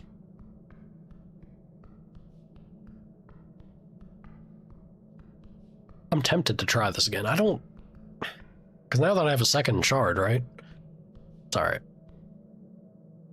The wall here, it is a door. That's wisdom. I already kind of assumed that was. It looked like it. Oh. You detect something unusual about this section of wall.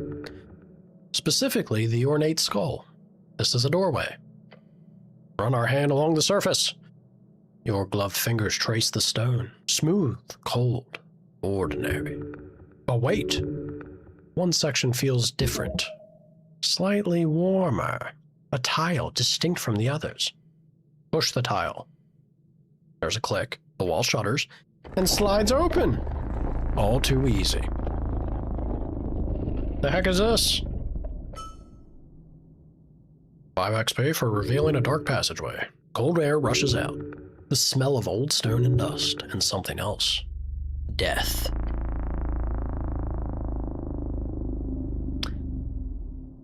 The big autosave in the top corner there is also concerning. It had a skull on it, and it smells of death. Earth's first crypt? Oh boy.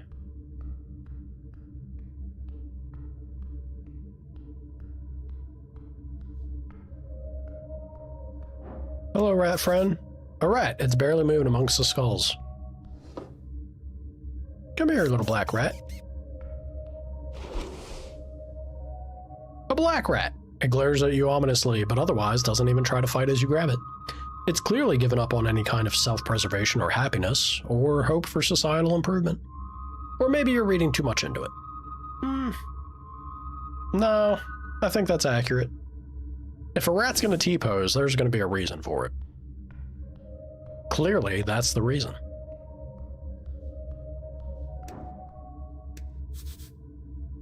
Thousands of dead. A literal pile of skulls. Thousands, each a life taken by war, suffering, or time itself. The eternal cycle. You will join them soon. This is insane. So many bodies. You know well about this. This was the first of the containment crypts. Containment crypt. An area designed or designated as confinement for bodies to avoid the risk of undeath. Many were erected beneath Norvik during the years of attempted reclamation of the Curselands. The first? Oh, this is Earth's first crypt. Yeah, look, I guess he didn't see the big words pop up as we entered, but... Built for himself by himself. These bones belong to curse victims, those claimed by the Curselands horrors. Destined to rise as undead hordes, Earth sent many expeditions to the east, each an attempt to reclaim the spirits, the literal bones of those who were left behind. Entire ships were loaded with the many, many bodies, brought ashore to Norvik, and put into these crypts. Unmarked graves, yes, but consecrated all the same. An attempt at total redemption. They should have left them in the east. The Curselands is a Reedsian problem.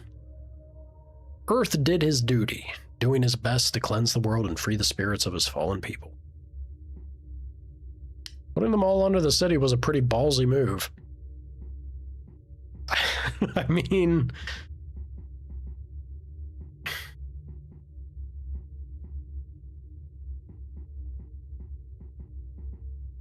I kind of like the second option here. This is just matter of fact, which I also kind of enjoy.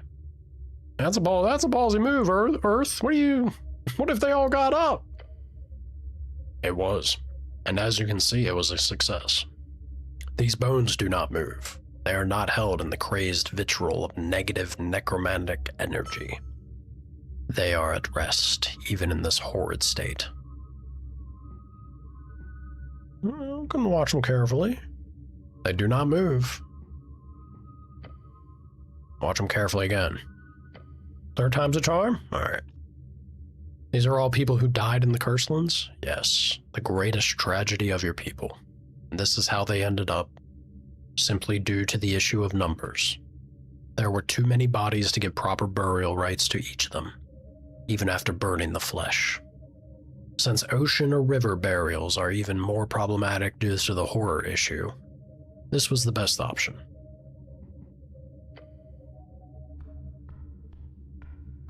Pretty fun world building.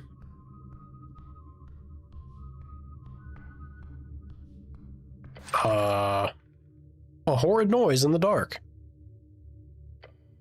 Moving, a mess of rusty iron and clattering bones. Moving towards you. Uh-oh. It calls to you! Oh god. That's a pretty good roll. Nat 1, you loser. Falls over, explodes into 1,000 bones. Incoming undead. It is set on killing you. You must defend yourself and smite this foul abomination. The bones are outside of the body. They must return. Alright, Constitution. Clearly, any type of piercing or slashing damage would be near useless against this creature. Blunt force is what you need. Blunt force? Your fists will lead the way. It's a DC 19, my guy. Give him a hug? Constitution. Would hugging it help in any way? No! Yeah, no, it wouldn't. Can't I just tell it to stop? Being friendly never hurts. This is bad. All of these are bad. How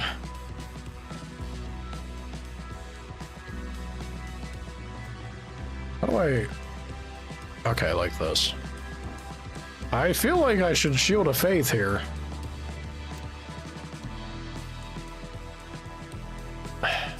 I'm worried about this, but we'll do Shield of Faith and then I'm gonna try to dodge, I guess. Oh god. You attempt to move with the attacks, but you just end up stepping on your feet, nearly falling over, but not quite. Taking stilted steps towards you, the skeleton raises its sword hand. Blade comes down, striking you in the shoulder. Ouch. Blocked 1 damage at least. A bone-chilling shriek emanates from the skull. This might be your last chance. The skeleton is growing more and more frantic. You'll have to push it further. Fight!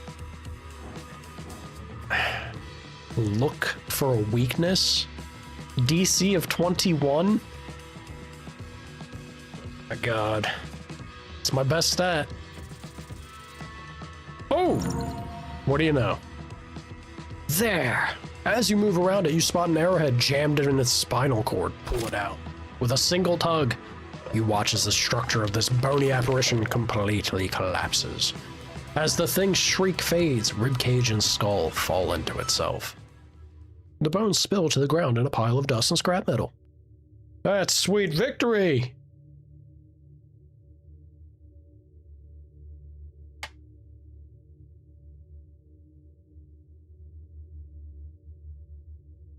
That only played for me, I just realized. I'm over here dancing and bobbing my head. Run it back. I said, that's sweet victory! It's still not working? Oh, God.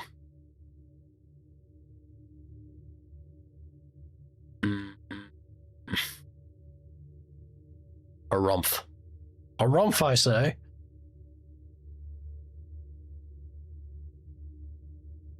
I feel like that should work. I shouldn't be doing this right now, but now that I see that it's... All right, I'll deal with it later. More things to try and fix. The soundboard was supposed to be playing there, but we got nothing. The bones spill to the ground in a pile. Yep. No other threats. The skeleton must have been the only guardian. A great battle. Catch your breath. You performed your duty. This crypt has been cleansed. Oh gods, I almost died. A bang from somewhere far away. Echoes down the hallway.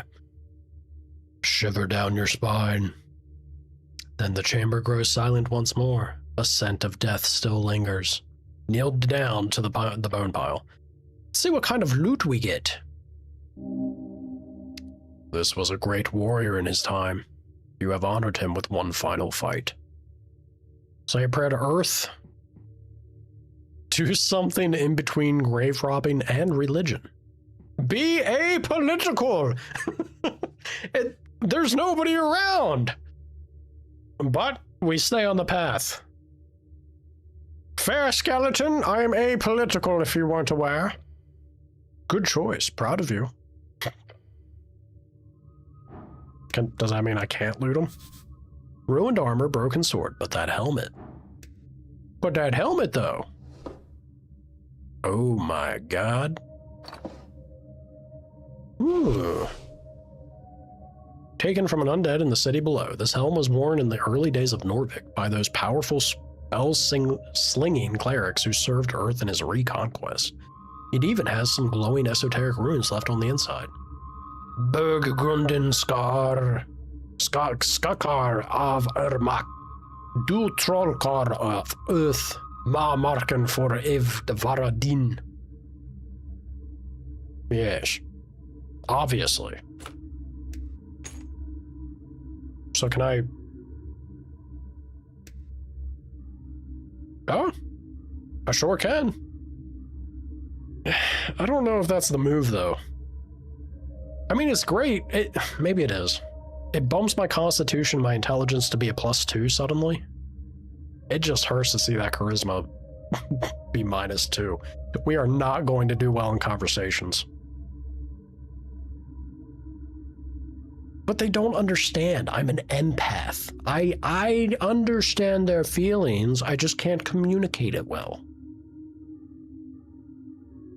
You know?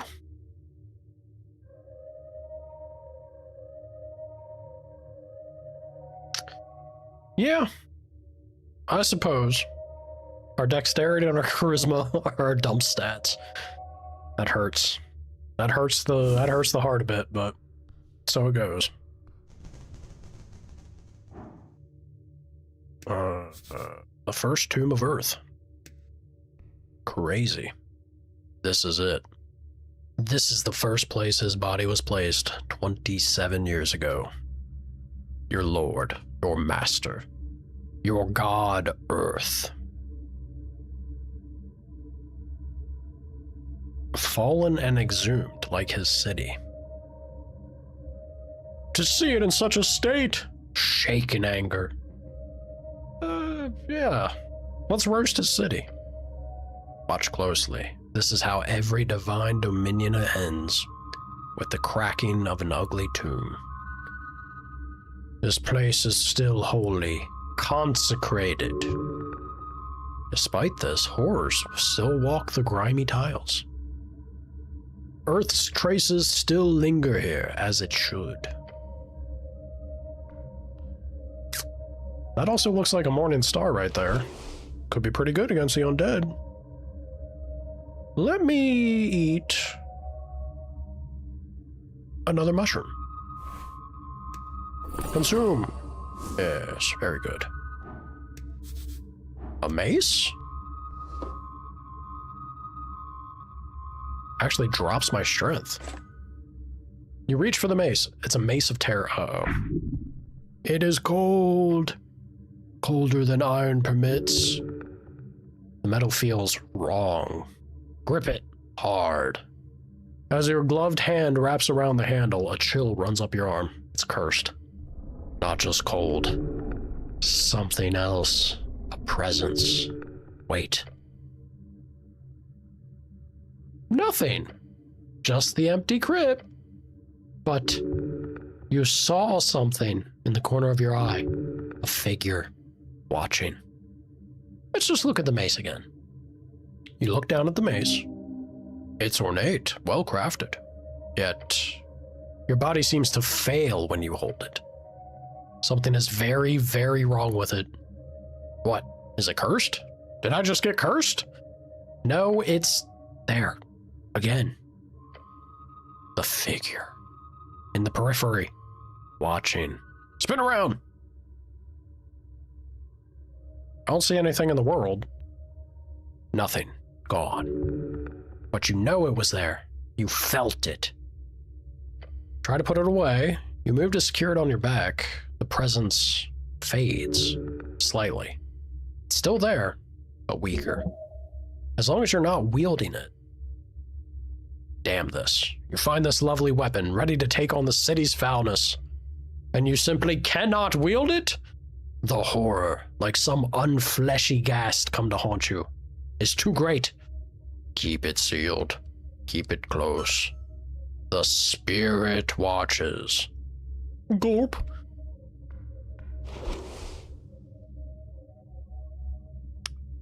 The soul of its previous owner is clearly haunting it. You see a dude staring at you out of the corner of your eye whenever you wield it. Might be best not to use it in a fight. I mean, yeah, I won't use it in a fight, but that +2 constitution, though, you know?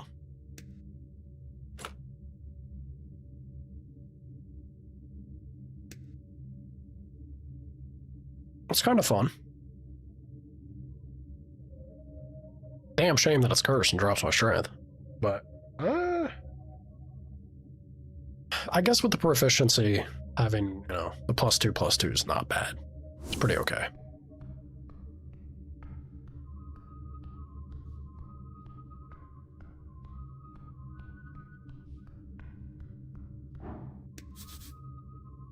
The crypt of an archer. It is empty. It is not empty, in fact.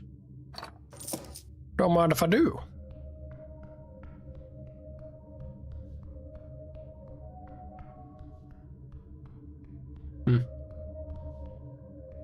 Alright, so we have the stairs there.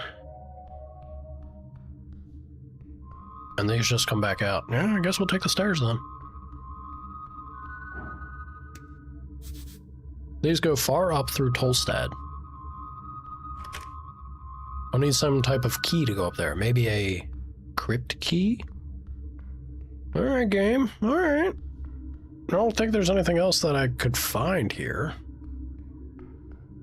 All things considered, yeah, no doubt. That went superbly well. We landed a what? 22, 23 on our wisdom check? Hell yeah. Groovy, groovy. Hello? Moongore, HWBT Guardian? I must have failed my check because we learned nothing about them. I didn't even see what it rolled. Had to have been bad. Oh, well, there's a roll. Never mind. We rolled good. A Behold at DC 17. They're a bugbear. They're a level 3 fighter. Yeah, for being a level 3 fighter, well, her dex kind of poops on me, but... Look, I can kind of match you, sort of. Moongore. A brute, a beast, and a warrior. Oh, hold on now. Wasn't done with that. She could break you easily. Loyalty is a fickle thing. Hers lies with the halfways, for sake of coin and shelter. But also something else. Something more ethereal. Ogres, hobgoblins, ettins, trolls, the bugbear stands among them all as the chargers of the Ascani wilds. You have heard of their kind finding a place within civilized society, as mercenaries and guards. Moongore is a cliché. Alright. Sure. Need to rest before I do that. Rest before you do what? Old human. Finally, HWBT is the Halfway Bridge Tribe. Okay. Commonly called the Halfways, one of the 3 goblin tribes in Norvik and arguably the most influential despite their small size. Led by Lady Miska Sageleaf, with their headquarters in the Goblin Garden on Tolstead. A hairy beast towering over you, its face contorted into a stern and probably permanent frown. Do not pass further. This is a bugbear. They are most common in the west, living in the rough lands between Fordnip and the VK. This woman does not hold power over you. Oh god. Do not let her stand in your way. Hello, woman! I don't like your tone. How do you do? Why are you standing down here? Are you some type of dungeon monster? I mean, all they said was halt. I was like, yeah, what's up? How do you do? She gives you a perplexed look and gestures in several directions. I'm working, go away. I, Moongore of the Rigid and the HWBT demands it. The bugbear places a hand on its weapon. A morning star, beware. Morning star? No, that is clearly just a spiked mace. A club. Keep it simple. She will not use it. Ah, wisdom's calling her out. Oh god. Why is that highlighted? Can I ask some more personal questions? Attempt to flirt. Time to put on the moves. She's... you know, I've been out in Europe long enough. She's just got that appeal. She's slightly hairy. I defeated the skeleton in the crypts. I think we could lead up to that. We don't need to just start with the skeleton in the crypts line. Whom do you serve? She snorts. I work for the Halfways. I serve Lady Sageleaf. So I need to ask for permission if I want to pass? She squints and thinks for a few seconds. Yes. If she gives you permission, I will let you pass, but I do not think... She stops mid-sentence. Are you a cleric? I am the cleric, yes. I heard a cleric was sent because of the explosion. Oh, gained 5 XP. You lean a little further into being a cleric. Gained extra XP for doing that multiple times. Why are you down here? The dragon is waiting. Dragon? Yeah, sorry, I just sort of ended up here. Hey, look, I'm not sure where to go. I'm quite lost, if I'm being honest. She shakes her head and sighs. Head up the stairs. The apple tunnel is usually locked, so you'll have to leave the Lich House by going all the way up. Oh. Yeah, just let her speak. After that, you head south. Go across the grass. There should be a goblin standing guard. Listen to her. Right at the garden entrance, talk to him. Are you able to follow these instructions? Treat her with respect. She's clearly a powerful woman. Yes, ma'am. And go. Yeah, look. I defeated the skeleton in the crypts. You did? Well, she looks you up and down. I am impressed. Less for us to worry about. Yes! Impressed enough to let me pass? No. Darn. Yes. Good back and forth. All right, let's flirt with the bugbear. Why not? She glares at you. Oh, God. She is indeed disgusted with you. Fair enough. I will not entertain you with an answer. Now leave. How about some quick questions? No! All right, fine. Bye. We tried. She wasn't having it, that's fine. Still tempted to try this with a... Did I get a third one? I got a third one, didn't I? I don't know if this is just lucky or not, but if I have... I'm gonna use one. I'm gonna use one here. Let's see.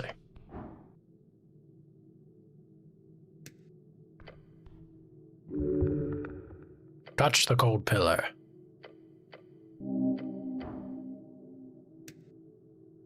Spend one. Yes. Try again. Come on, strength. Oh, hell yeah. Esoteric Ebb. Ooh. Your gloved hand presses against the surface. You find the will to listen. God, can I find the will to not sneeze? It's trying. Woo. Excuse me. You find the will to listen, to bear the burden of that solemn voice. Close our eyes and pray. Silently mumbling the same words as always, to your God, to your people, and this great city. Fades. The voices grow, not in size, but in number. Some of them join in your prayer. Some dismiss it. Some hate it. Before you, a dark landscape stretches, covered in the bodies of the damned in the waiting, their souls on display for judgment and callous sorting. Among them, you see one face turn to look at you. At first, you believe it to be him. Then you understand, as the man, who appears to be both younger and older, gives you the kind of look of regret a father would have on seeing the return of a lost child. He turns to face the stairs. You watch him go.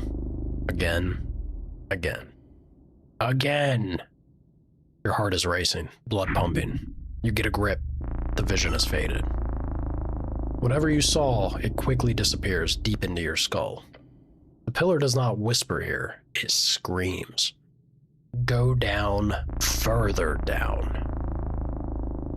You understand plainly there is more to this pillar you need to investigate. In time, and further below.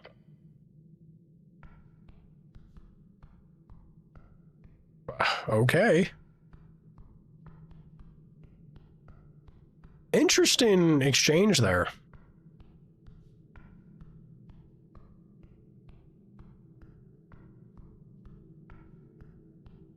I wonder if that means that we... Well, we'll see.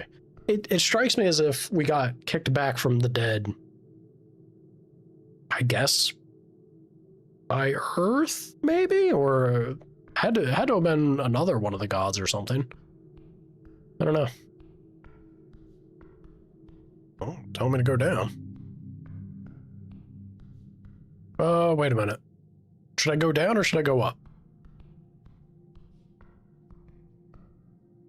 The bugbear did stop me and say that going up, yeah, up past the apples and then meeting up with a goblin. I could continue to explore down here, but I feel like that's meant to be the thing of, hey, dum-dum, go do this. Because if she wasn't letting me pass that way, then I feel like everything else may have a hard stop as well, until I take care of that. The questing tree.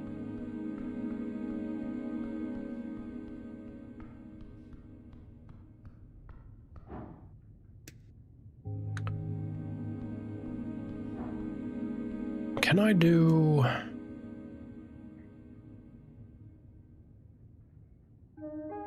Spend 1 hour to recover HP, remove 1 level of exhaustion, and restore 1 spell slot.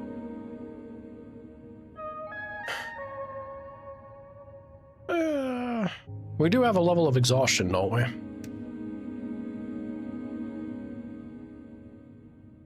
We do. I'm not getting healing out of this, but it's going to restore the exhaustion in the spell slot, so. Good.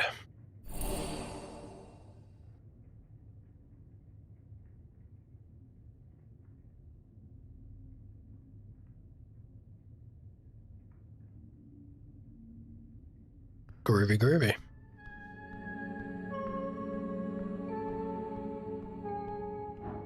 I guess it's up here, yeah?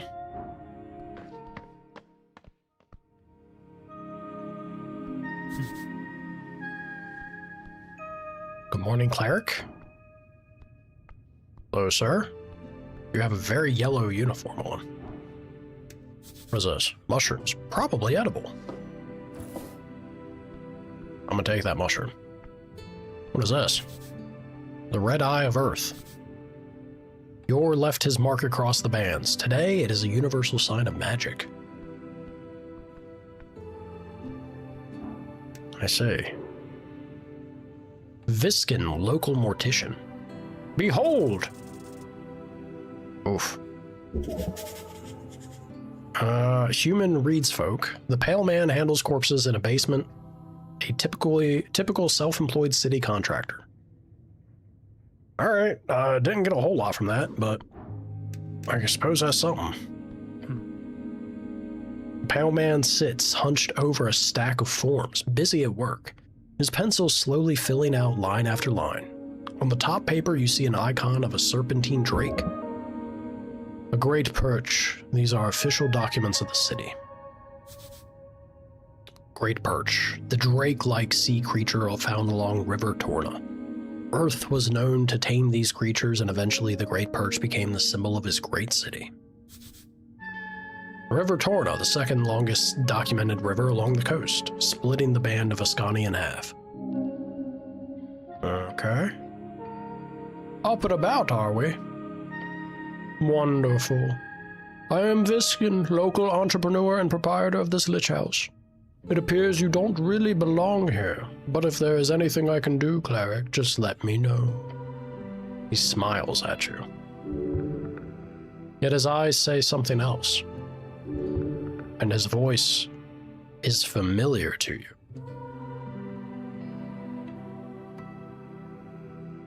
Alright, so that scene, well... Did this man just reanimate us? You love him. I love you. Yeah, did you save my life? He puts down his pen. Your life is your own. You owe me nothing. However, I'm afraid to say you've been through quite the turmoil, cleric. Yeah, I died, didn't I? Those fishermen who brought you here certainly thought so. Not that I blame them. You weren't exactly in prime condition. You never are. True! River takey. They'd caught you in their net, believe it or not. Such a strange tale. Keep asking questions. He loves the sound of your voice. Charisma's not catching on. Wait, how did you end up in the river? How did I end up in a river? Not a river, the river. I'm afraid I don't have much to tell. Perhaps you fell off one of the bridges to Tolstead? There are 7 bridges over River Torna connecting Tolstad to the rest of the city. I would never fall. It must have been an assassination attempt. I must have slipped. Happens all the time. Perhaps there is an esoteric explanation to all of this. Some kind of ebb that put me over the edge. Someone tried to kill me. How awful. His uncaring tone speaks against his words. Yeah, who are these fishermen? River Guilders, I believe. They did not look like poachers, so my guess would be that. Where can I find them? He ponders your question. I did not ask for their names, sorry to say. But perhaps Water Lane? That's just a guess. Water Lane, the largest trade port in Norvik, located in a massive tunnel piercing the center of Tolstad.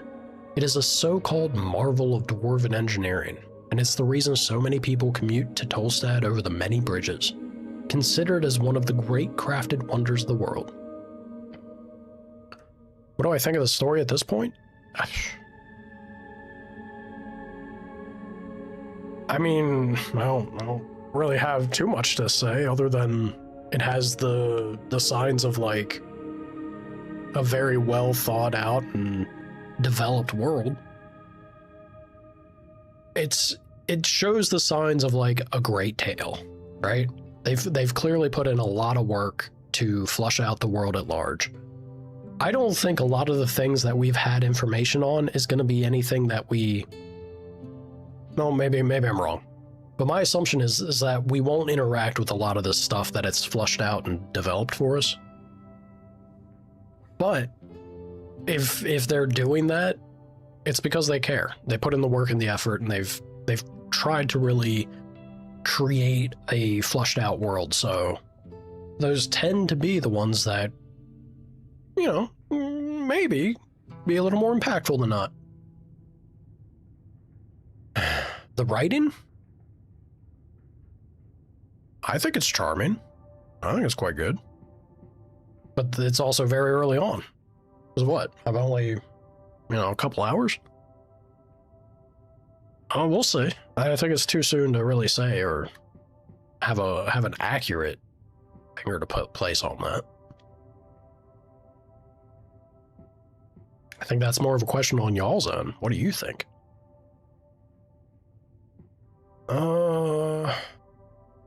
So I am, in fact, alive?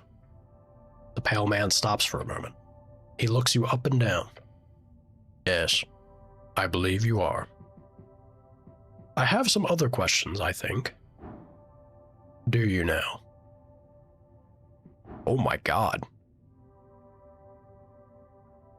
DC of 28? And that's even dropped by 5? This was a 33 check? That's not, I can't even do this. If I got a nat 20. Oh, man. Figure out what's weird about this guy. I mean, he strikes me as a lich, potentially, but...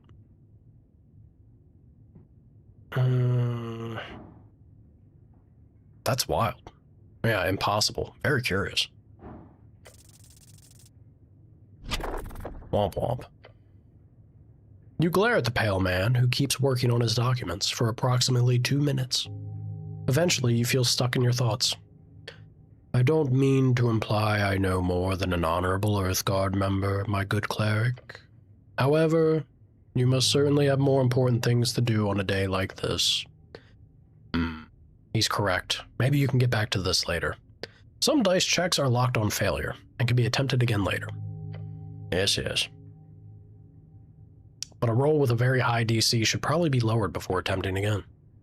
I wish you luck with your endeavors. I'm gonna figure you out, sir. Ooh, it did drop it.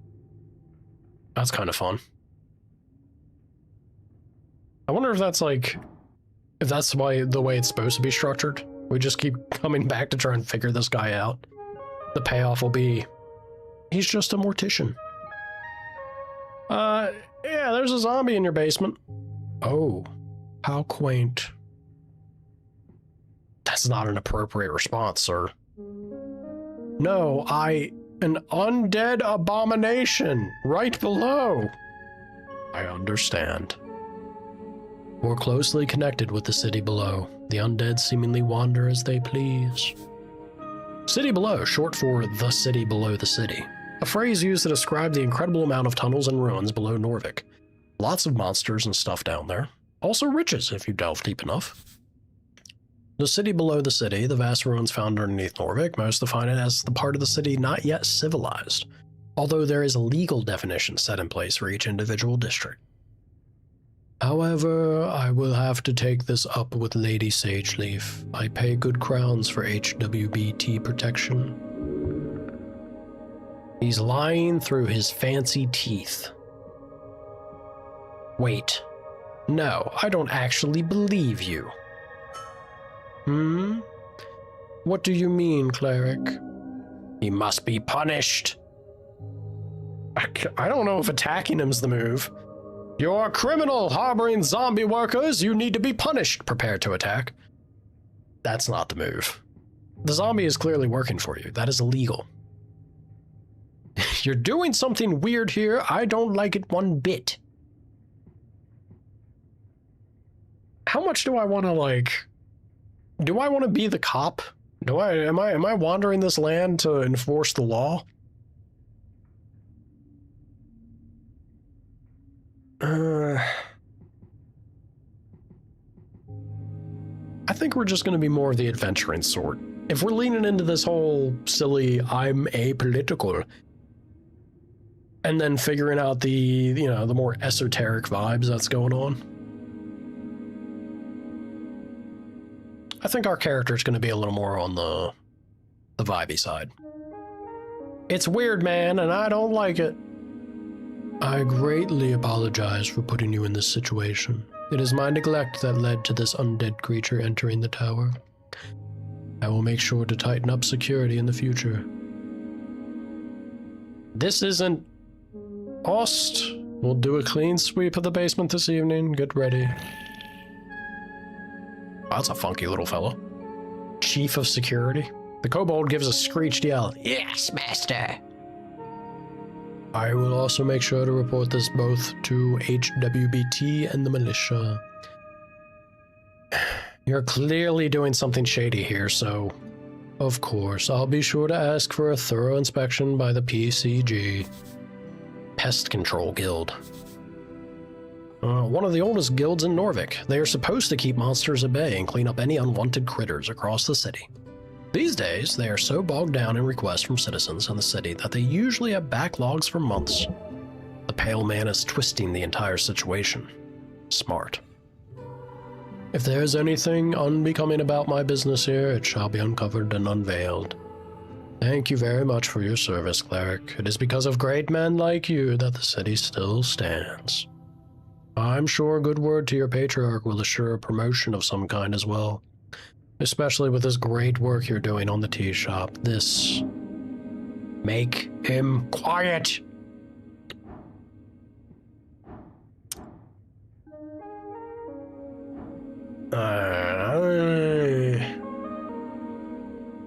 Resist his incredible oratory power. I don't want to do the strength option. I don't think there's a bad chance in hell we pass the charisma. But let's give it a shot. Arf. As the Pale Man blabbered on, you attempt to gather your thoughts and make some kind of point. Come on, just open your mouth and say something, damn it. I think that... I agree, and whatever compromise we do end up at, I feel lucky to have had your expertise here on this day. Who knows what would have happened otherwise? Stop muttering, just say it! Yell, I'm trying! At the top of your lungs. Your screech echoes throughout the chamber. For the first time, you see a genuinely baffled expression appear on his face. He keeps staring at you for a few uncomfortable seconds. And he says, Cleric, with all due respect, Perhaps you should see a professional. His comment hits you in the heart and soul. Your legs are shaking. I guess I got XP out of it at least, but I took emotional damage. I believe we are done with this particular topic. Anything else you needed? I guess I need assistance with something? Of course, cleric. Anything for the city. You called me cleric. What do you know about spellcasting? Quite a bit. He seems wary on the subject. He knows more than you, then it should be useful to listen. Can you teach me magic? A slight smirk creeps onto his face. I sadly don't have time for a proper lecture at the moment. After the election, I could make time, if you are interested. Great knowledge awaits. Beware. His tutelage holds great evil. Evil! Until then, you are free to browse my collection, he says, glancing at the many books along the western wall. And of course, here. Charm person? Ooh, a first level enchantment spell. If the target fails a wisdom check, you'll be their favorite person for a little while. Of course, after that, they will surely hate you. But who cares about that? A copy of Charm Person. It will surely be useful to you. A truly diabolical spell. The towers teach it only to higher tier spellcasters usually, despite its first level. The towers are the home base of the Order of Arcane Clerics of Norvik, also known as the OACN. Oops. Arcane, one of the three pillars of magic. It is represented by the forces that make up all esoteric events. Those who play your strings tap into these powers, programming the laws of the existence around their whims. Charisma failure. Lovely, now you can make people like you. Yes, charisma. Can you explain the very basics of spellcasting? Oh, I mean, of course. Embarrassing. He wonders if your head is still filled with water. As a wizard, you memorize your spells before casting them. As an arcane cleric, you must memorize your spells during prayer at a shrine. There's one downstairs by the apples. Well, that is indeed the very basics. Where can I find more of the shrines? There's the Temple of Earth, of course. It's just up the stairs past the pillar. There's also one on Waterlane View, I believe, past the trade post. You'll find more hidden around every corner. I promise you that. And I get more spells. 2 ways. You could spend time learning them, drafting pages out of the Palace archives. The Palace, an unofficial nickname for the current rulers of Norvik, named after the Palace District in which most central authority resides. The Palace District is one of 5 districts in Norvik, home of aristocrats, bureaucrats, and the remnants of Earth's court. Or the great library in the towers, since you obviously would have some access to that. However, I don't believe you have time for either of these options. So I would suggest the other route, which is spell scrolls. Oh, yeah. Right. Scrolls with spells on them. Indeed. Now, Tolstead is filled with all kinds of strange caches, so you'll probably encounter more by just looking around. If you get your hands on a scroll, then just memorize it. Cantrips or spells, doesn't matter. I'm sure you're talented enough to memorize them on the spot. I am! Strike heroic pose! He nods to you and goes back to his writing. That's all I wanted to ask. Very well. If you want to practice, feel free to cast anything non-lethal on my servant Ost. Wow, that's evil. Treating a servant like that is despicable. Sounds like good practice. Can I try casting on you instead? He stares at me. Waste of a spell slot, I'm afraid. You believe him. DC 20. Oh, we're quaking. We're quaking. We're scared. He does not wish to elaborate further. I don't think he needs to. He's clearly... If I wanted to end you, cleric, I'd snap my fingers and that'd be it.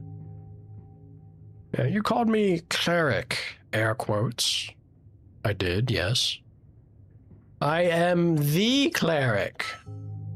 Good for you. Your purpose is here. You serve the city as a cleric of the river. Though I'd love to ask, what type of cleric are you? Type? Yes, if you are a clergyman, you might run a congregation for a local religion or deity. Holy man on a holy mission. Then there are clerics of the bureaucratic variety, city officials speaking for the religious state. You, however, must be an arcane cleric. I am the chosen one. The pale man stops and ponders your response. Chosen for what? Not to rule, because we ain't doing the God King whatever political stance. To save the world or to die?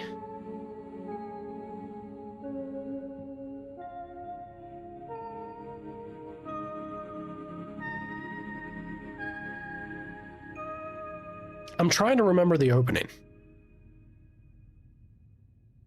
Was there something... I don't think it was to save the world, but wasn't there something about us dying, like, our death? I think it was, like, to die.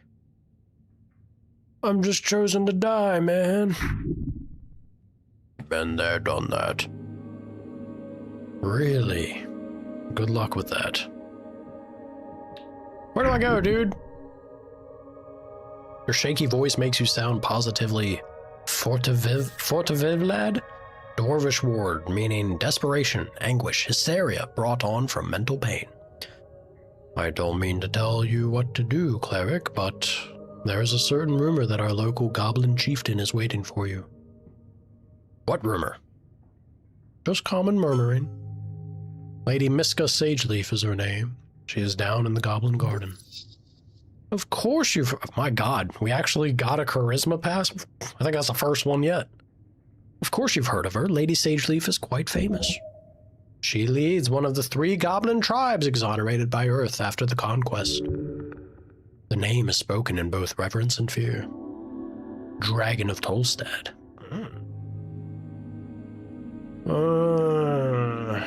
The goblins live in a garden? Well, not quite. You'll see when you get there. And when you do, make sure to pay your respects. Lady Sageleaf is a powerful ally. I would even go so far as to call her de facto lawkeeper here on this island fortress. A sliver of genuine tone slips out. He has great respect for this dragon. Wait, this is part of the job? Talking with some pretty goblin queen? Oh, Hetty. Maybe she's pretty. You may find her at the southern tip of Tolstad. The pale man says and keeps scribbling on his papers in front of you. Alright, thanks, dude. I'm going now. Before you do, make sure to collect all your belongings. What belongings? Quite a lot. Your uniform, your cloak, and also a voting card? A peculiar voting card. Every party had been marked on it. I'm assuming it's yours. Sorry, I'm indecisive.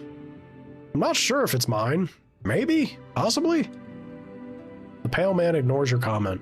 I asked Oss to lay the surviving pages of your spell book to dry. Over there, he says and points across the chamber. He then looks at the pocket watch on his desk. That is an esoteric pocket watch. You may have it, cleric. It will surely prove useful to you. Esoteric pocket, an area overtaken by esoteric magic. Exceedingly rare along the coast. The further inland you get, the more common they are, with the infinite wastes being theorized to be filled with nothing but. Esoteric magic, term for naturally occurring magic caused by the shape and form of yours realm, sometimes called wild magic or yours discord. Inland, yeah, away from the coast. Beyond that, you should be good. Do I have any weapons on me? None, I'm afraid. They must be at the bottom of River Torna. Damn, you'll have to pick up something new. Maybe a warhammer. Good. You do not need arms in this city. You need heart. Shut up, Wisdom. We need a weapon. You gotta have something on us. I'm off to quest a bit. Pale Man turns his face towards you and smiles. Unnatural. If only every government employee were as devoted as you, Cleric. He gives you a stern expression. Good luck on your quest. When exploring the city, you may move faster by running. Yeah. We figured that out already. My spellbook. An open manual for esoteric geometry. Yoink. Wait, what? The stone slabs are designed to slide along the iron beams. Interesting. Is this my spellbook? Is that... Oof. Ruined prayer book, -3 intelligence. The book is ruined. Most of the pages, while dry now, have been completely drenched in salt water. It's absolutely and completely ruined. Only a few pages of the soggy, bracken-ish papyrus pages are readable. They appear to contain some type of undecipherable symbols. A scrawny writing of the most basic kind. Wait. Oh no. Someone has attempted to dry this to the best of their ability. No. No, no! By Earth! This is your prayer book! So many hours. Wasted. You would have to rebind the whole thing. It is ruined. That'll cost a fortune. A chant book is able to sustain humidity, not underwater excursions. You should have protected Earth's chants more carefully. What a disgrace. You protected his words well enough. The book is still salvageable. That is no excuse. A true man would have done better. Strength. You're roasting me, man. A true person would recognize when life is unfair. Roast them back, Wisdom, hell yeah. And hold those below him in grace, not contempt. At least a good man would. Hell yeah, Wisdom. Spitting some fire right there. Excuses. Repent by service. Go now, onward on your quest. Damn. Damn. Tray of old incense, some is still usable. Getting lots of incense, I'll take it. A thick tome lies upon the iron slab. We flip it open. There are fine and handwritten letters scattered across the pages. You can read these symbols, but they are an old draconic Dimenorian. Common language of man, spread across the coast during the Arcane Era, to become the lingua dominions in trade and politics. Alright, reads. Yeah, we know. Ars Occulta, Calum Diminori. Can I try to read it? No. You have no idea what this means.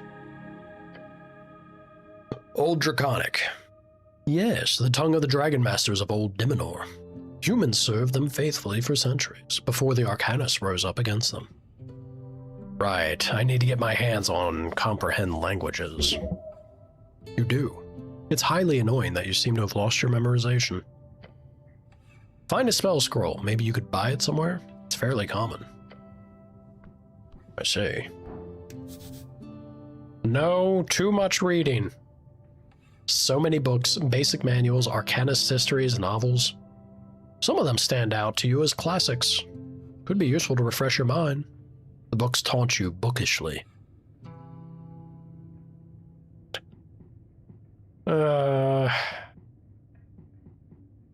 Folktales.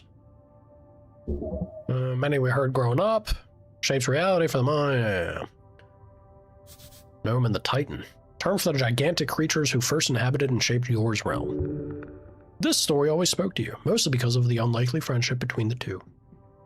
A little and the large. In the old days, when dragons ruled and the skies and titans wandered the earth, there lived a gnome named Abacus. Abacus?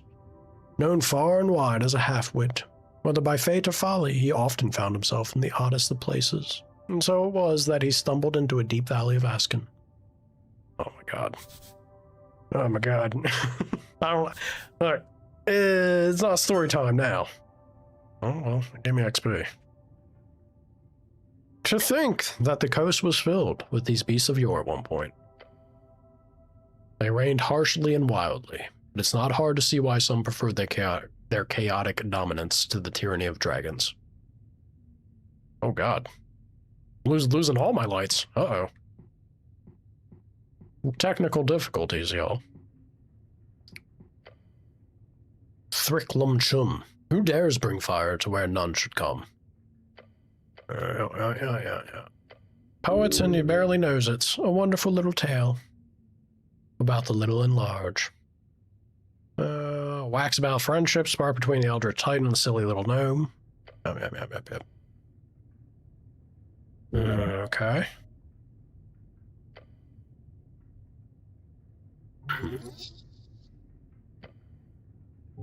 Classy. Classy charisma. Oral. Close it. Folk tales. Alright. I mean, I could just slam through all that. I feel bad doing that. We'll go back to the human no cause trouble. We'll go back to it after, like on next stream or something. Wanted to get a little bit towards other things. A little more into the meat of the open world here. What is this? An unlocked chest full of strange rocks.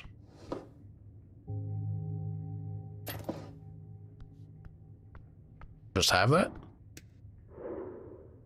Howdy, Ost. That wasn't bad. Good God, he's a level 9 rogue? He's a... yeah, I guess he would be the chief of security then. He's a bona fide killer. Holy shit. This one is quite hostile. Stay on your feet.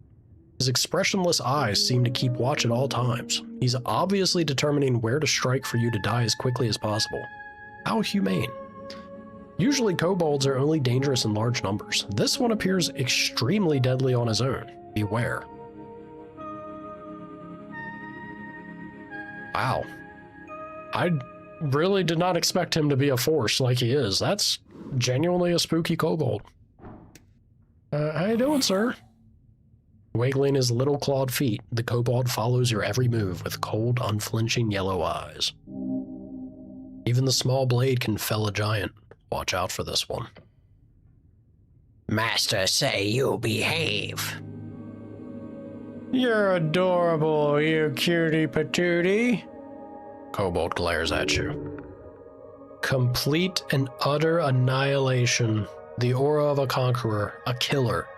Your soul shudders. Avert your pathetic human gaze. Nah, look, we'll glare back. He'll respect us, surely. Your eyes meet each other, still, ever vigilant. Keep glaring. Kobold does not move. Glare some more! Yep, they're staring at each other. Oh. Glare! Eyes meet eyes. Glare, glare! You're looking at a kobold's yellow eyes, stare in an angry and fierce way. I don't know if we need to... I don't know if we gotta be angry, but... Looking hard. Leaning close to the kobold's stern. I'm asking to get killed at this point, I feel. Leaning close to the kobold's stern face. The intimidation factor is insane. Kobold meets your gaze and keeps meeting it. I don't think I'm getting anything more out of this, you don't say. Fair. The kobold looks at you with a cold expression, determined, confident. He is not glaring at you, but it's just his default expression. Default expression of death! I got some questions for you, dude. Short question, go! You are a kobold. Not question, next! Try to save it. Wow. Managed it. Change course, quick! Are you a kobold? Am I a kobold? Kobolds, what are they good for? What are you voting in the upcoming election?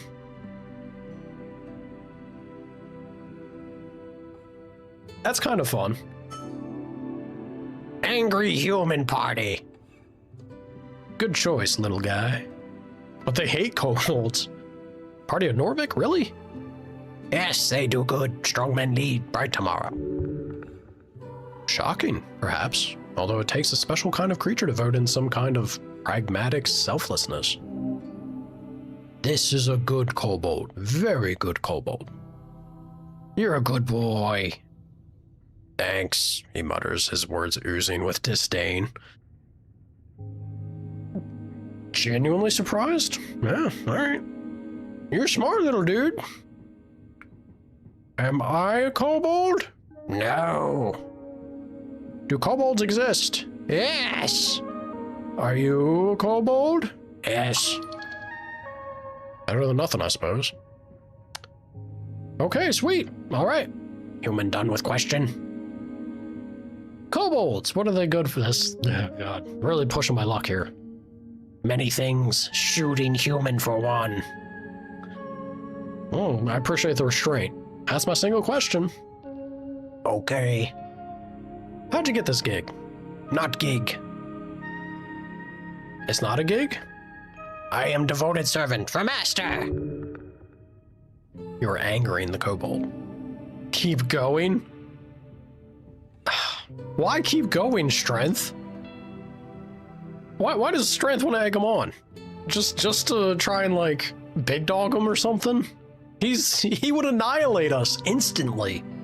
Easily, even. Yeah, you got it. He gives you an expression that could be described as a frown. That is, if it looked in any way different from his regular stony expression. Can I borrow your crossbow? Human is kidding? Not funny. You would make greater use of it than this puny creature. Just take it. For whatever reason, he must have been ordered not to hurt you. Don't push it. Kobold snorts. Go away. Don't let this slide. Just take the crossbow. No, dude. Y'all are dumb. You're gonna get us killed. That wasn't a question. It was a demand. Try to convince the kobold. Just take the crossbow? No. I'm not doing that. That's gonna result in death. Please? No. Pretty please? Kobold stares at you. Stealing would be evil, so just demand it, loudly. Find a reasonable argument, probably with a lie. None of that's gonna work out. I should have it, and that's the truth. You know I would put that crossbow to better use. I doubt he believes that. I don't know why I should have it. Be whiny about it? Come on, let me have the crossbow. It's pathetic. There's no way we do this. Come on, you know I'd make better use of it. A strange noise escapes the kobold's maw. No. Getting fed up with me. I should have it. Disagree. Okay. Keep your damn crossbow. I will. Good. You wouldn't actually shoot me, would you? No promise. It's hard to take you seriously when you're so cute. That what crossbow is for. Good answer. I think he's threatening you, but it's hard to pick up over how adorable he is. Where were you when the tea shop incident occurred? Incident? Tea shop blow up. Boom. Big boom? Big boom. Bata boom. When it happened, I was on water lane, on mission. A mission? Not mission, I meant to say errand. What were you doing on water lane? Milk. Doing milk? Deliver. You deliver milk? Yes, side hustle. Alright, I respect it. Kobolds don't even drink milk. I want to know more. Yeah, sure, what do you got to say about it? This milk situation is intense. Who buys the milk? Humans, water lane humans. They pay many for fresh milk before dawn. The expressionless, cold-blooded kobold is hard to read, but his body language does not exactly scream honesty. It pays. Do you like milk? No. Milk is a form of pure vitality, nature's most precious liquid. You're missing out? I also don't like milk. Could you imagine if I failed this? I want to do it just so that he kind of gets disgusted with us even further. Wow, we didn't. Alright, shocker. You smirk, a confident laugh escaping your lips. You then turn towards the ceiling, smiling. I also don't like milk. Comet has made a dent upon the world. What a stance! As a human, who could have ever thought such a thing about you? This is why they should all follow you. You are a worthy leader. You don't like milk. That makes you worthy. The kobold stares at you with awe in his yellow, expressionless eyes. No one cares. This is a weird-ass question. Do kobolds produce milk? No. They're draconic in nature. They lay eggs. Can I have some milk? No. Valiant effort. Where do you get it? Cows. Just cows? Just. Great talk, Ost. I don't have anything else to ask about the milk. Okay. Milk curious? I just got a thing, milk curious. Okay. Thank you. Yeah, intelligence is sated. Yes, thank you. This knowledge will be very useful. Probably shouldn't look too deeply into this. There's probably no money to be made in milk, right? Who are you? I am Ost. I am security chief in Lich House. Kobold appears proud. There's no humility in his voice. A strong little one, nearly immovable. Alright, well, thank you for your time, Kobold. I'm also... Can I not go up? I guess not. What about over here? Can I go over this way and look at it? Oh.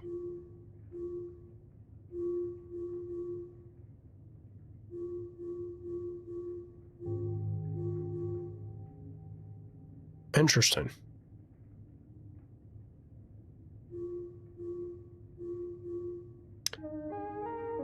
Crown collection, coin capture, cash kidnapping? There are many ways to describe it. Get rich or die trying. The only way to do it is obviously to get this milk delivery gig. Try checking around Waterlane in the morning.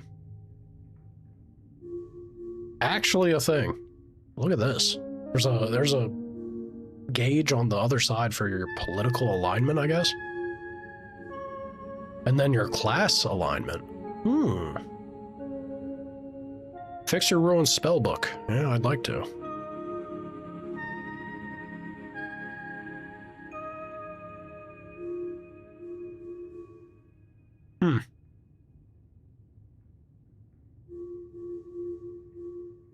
Okay.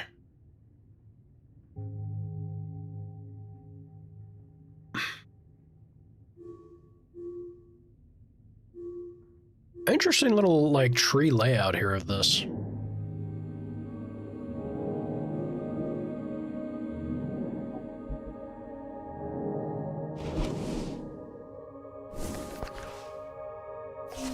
Right. Alright, I understand now. Charm person. I think it could be important, right? Could come in clutch. Have to prepare it at the shrine downstairs. Oh. What is this? Pocket watch. Yours? Ooh. That seems pretty good. Advantage in esoteric events. Okay, cool. The silver-lined timepiece never shows the correct time of day. It is always at least 10 hours out of alignment, no matter how anyone tries to correct it. At a touch, you can feel the faint magic pulsating within. The wielder gains a greater perception of esoteric happenings and occurrences within 200 feet. Oh, that's fun. Was I able to see this somewhere? Not really. Saw the pocket watch pop up on my actual character.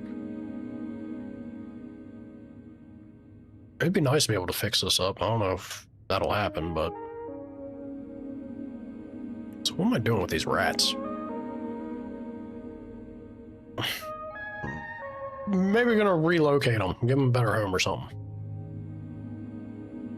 +1, +2. So that would make... That would bump it up. I'd get a 3-3 on that. And then go to neutral on strength. It's not terrible.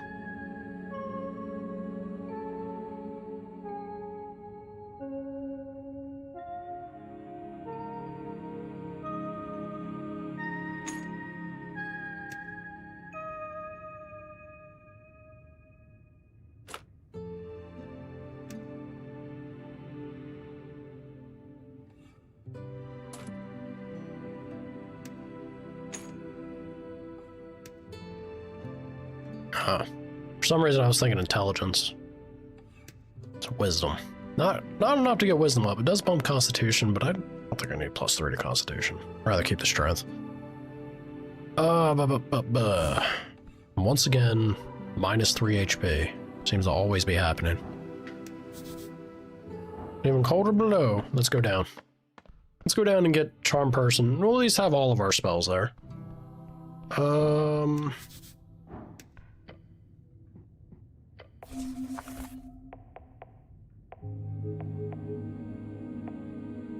Groovy. Alright, I don't know if we're going to be using Charm Person immediately, but we got to be very selective because it'll help us. We'll probably be able to get our way, right?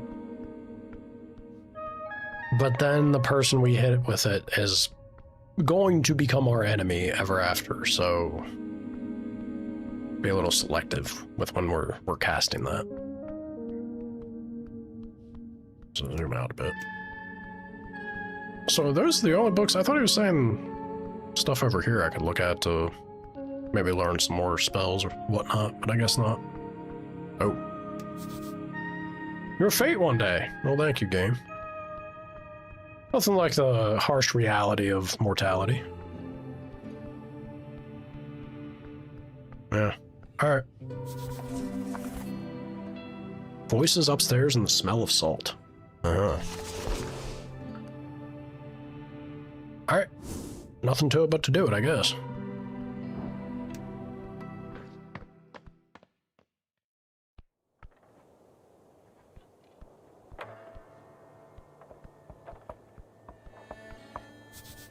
Men at work beneath Asgul's green banner.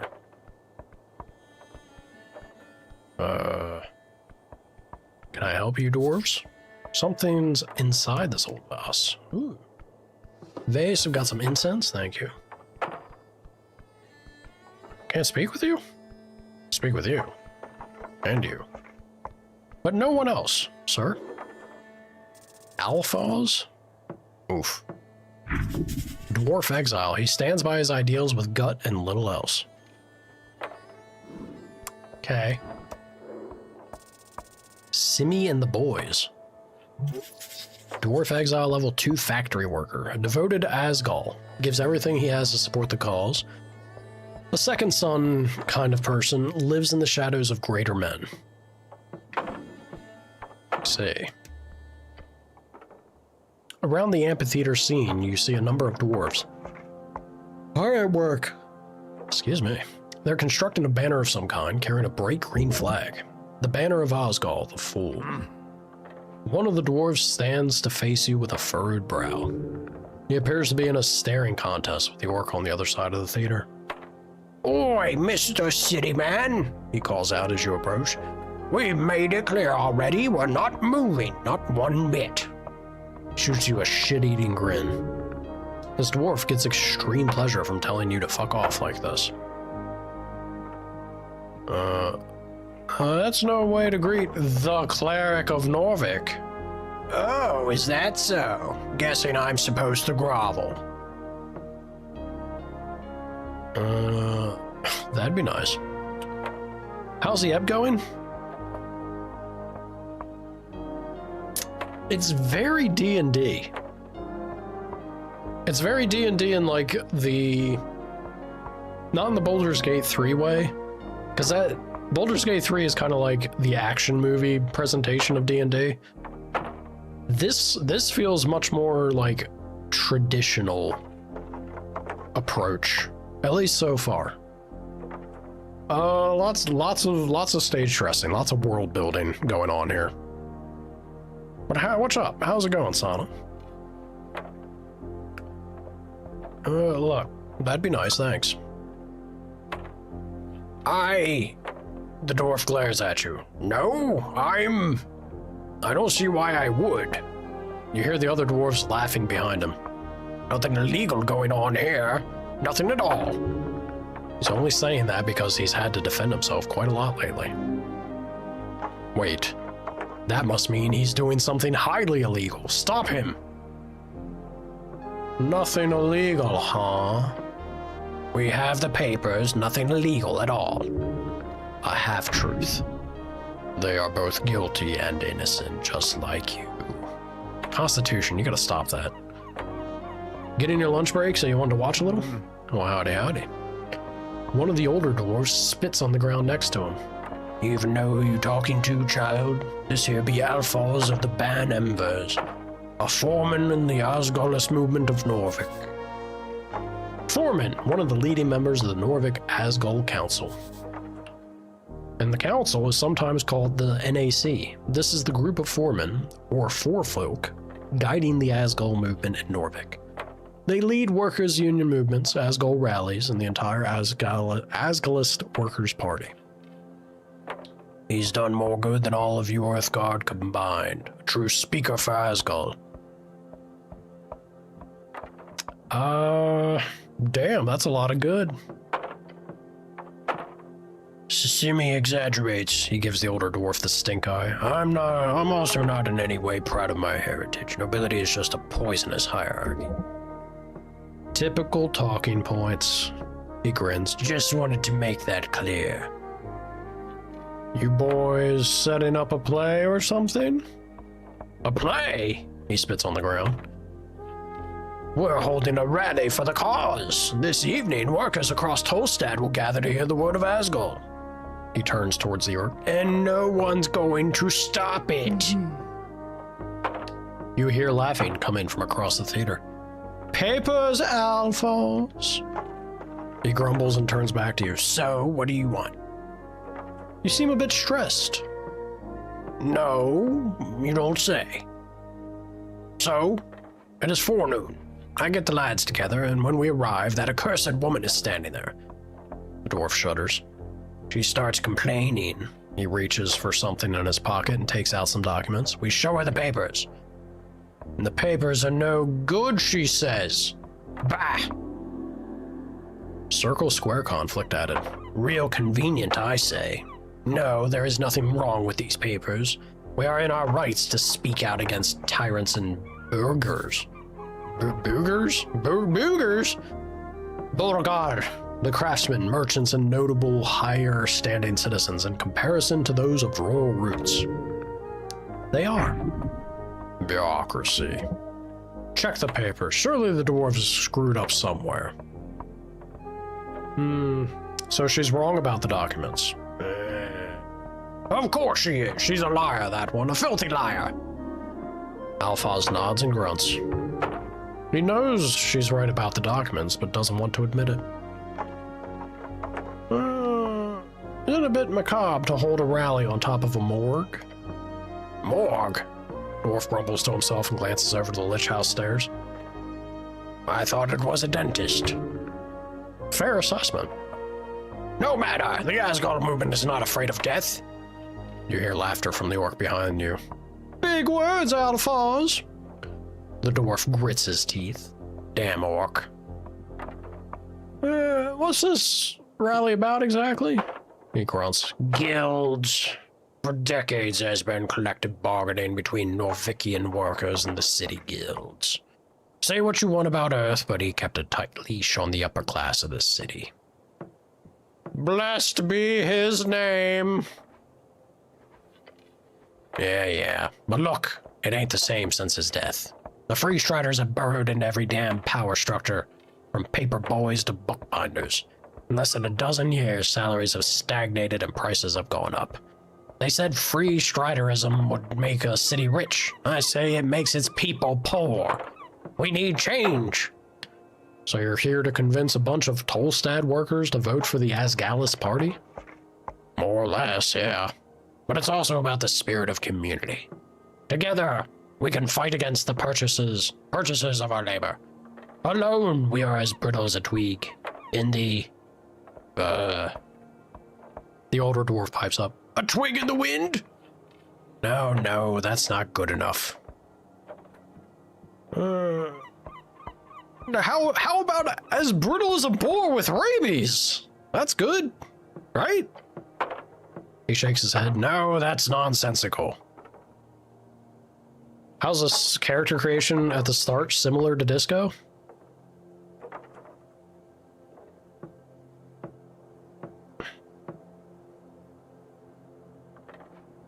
Kind of, but I feel like, I mean, yes, but it also feels like a bit of a disservice to this game.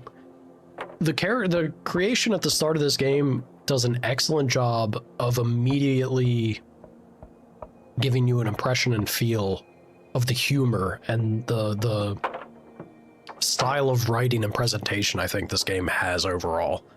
I'm just starting now, so it's maybe a little ambitious to describe it that way. But it was definitely very charming. It was full of character.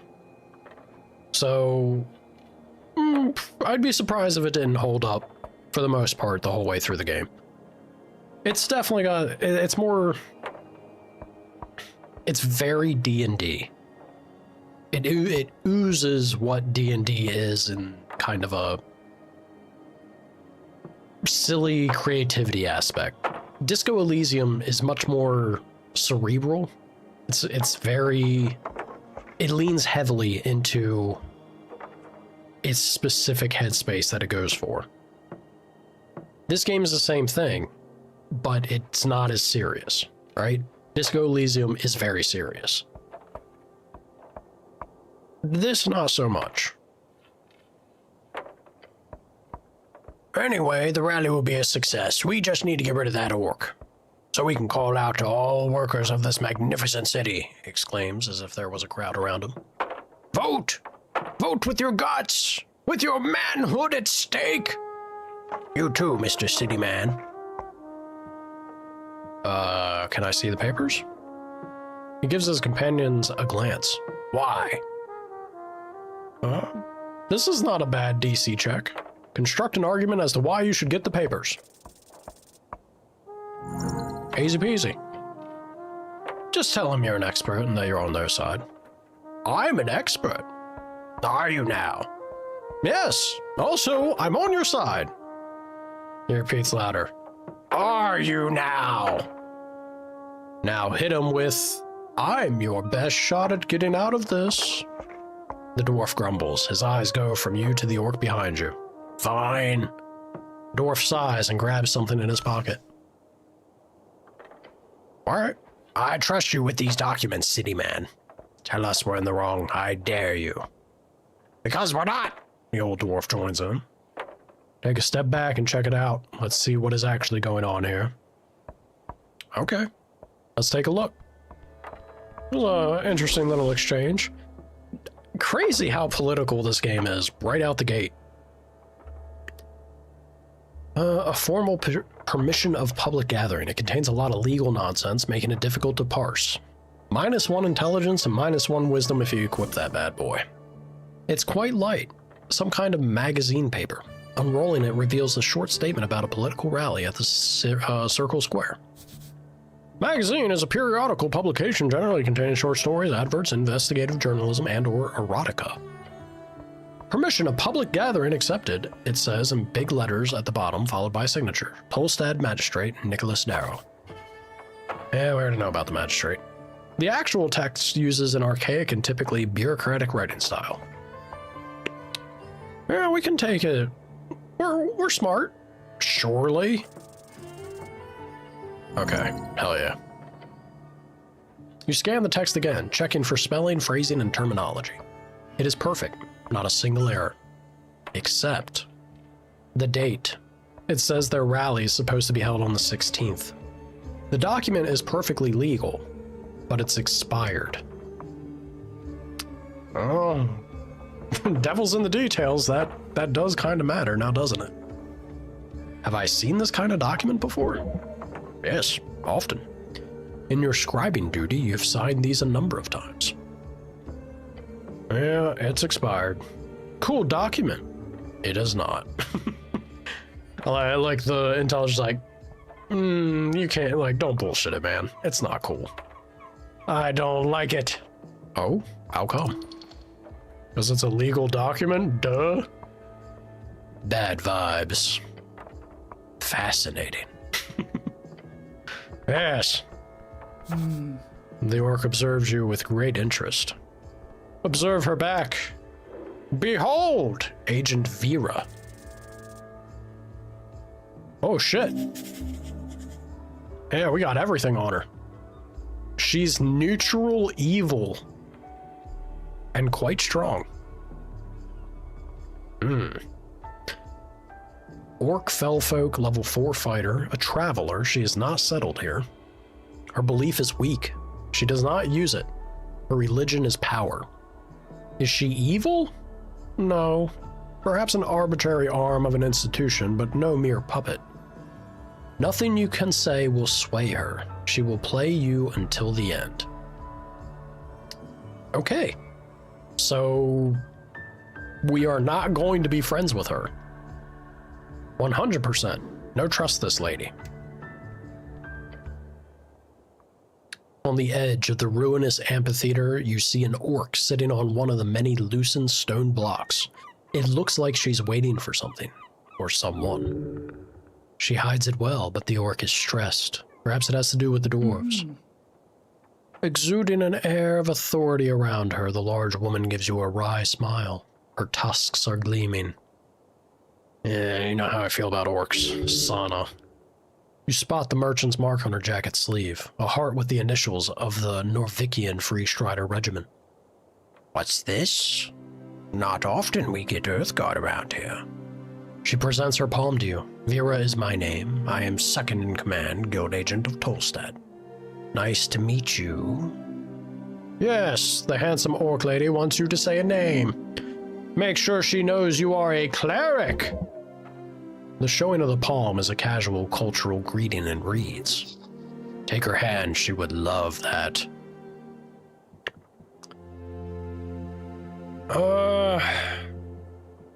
The true pure orcs? Not those filthy greenskins before they got tainted with the demon blood, am I right? Yeah. A disgusting thrall.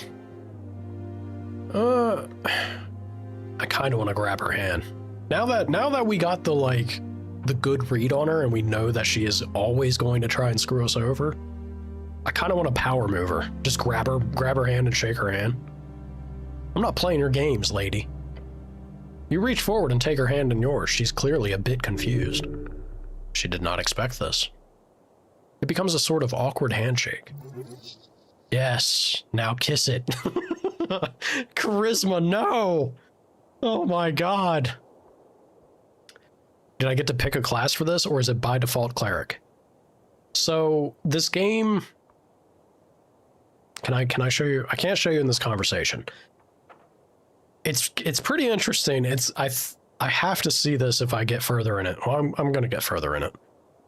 But they call it the quest web. The game tracks all of your responses and your decisions. You start off as a cleric, kind of, but cleric is treated as like a job position, not only a class. There are moments and there's things that appear that you can, like, I'm not a cleric, I'm actually a rogue. And then you make your class a rogue, and you can, I assume, lean into it and get some sort of benefit. We've already seen, because I mentioned the political thing, I did it as a gag, like a goof. I've been responding every time it comes up that I'm apolitical. I'm not involved in any of this crazy nonsense. Did you know I'm apolitical? But the more that I've leaned into it, I'm getting more experience rewards for continuing to like play my character. So I think it's going to be the same way. If you find moments where you get to lean into embracing your character class, regardless what you want that to be, if it's like fighter or something, you're probably going to get a bigger bonus and a bigger like reward for doing more and more of the thing that will define and shape you. You definitely, you need to decide who you are here and just stick to it. I guess you don't have to. You can of course change it up if you want. But it does seem to have a system that's focused on, once again, kind of like leaning into a D&D type thing where be your character, right? Embrace your role and own it unabashedly. And the game seems to want to reward you for that. It is very cool. I think the little like multiplier to the experience in particular, I think is like, that's a nice touch. That's kind of creative in a game like this. It's pretty fun. And also, it reinforces, you know, because I think a lot of people have that issue or problem in D&D, is people want to try and be perfect at everything. People don't. There's a natural friction to just want to succeed, right? And D&D isn't only about the success. Like, thus the dice roll. You're bound to fail. It's you got to embrace that chaos, that randomness, the silliness that can occur. That's very much part of the journey. And this game has a great way of enforcing, all right, I'm going to go down this path, and it's going to be it's going to compromise these other things. But maybe you don't mind it as much because you have a carrot now that's rewarding you for embracing the D&D playstyle. I think that's super creative and pretty brilliant. Pretty brilliant design-wise. Props to the devs there, for sure.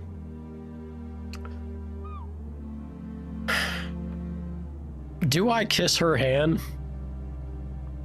This is the weirdest thing to do. Also, I have a helmet on. How am I going to do this? Actually, this feels bad because if I do this, I feel like she's going to get the idea that she can manipulate me, right? We got the good read on her that she will use whatever she can to her advantage to control us. I'm not going to do it. I grabbed her hand just to like throw her off balance. I'm not going to make her think like, okay, now I can rope this fool in with sex appeal.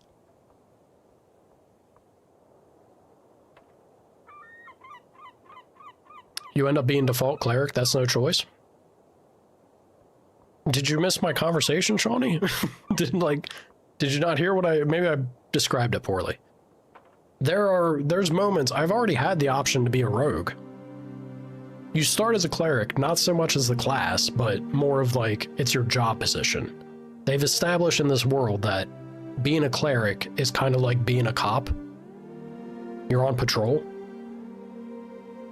Your class isn't predefined. People refer to you as cleric because you have it as like, it's like saying hello officer in this setting.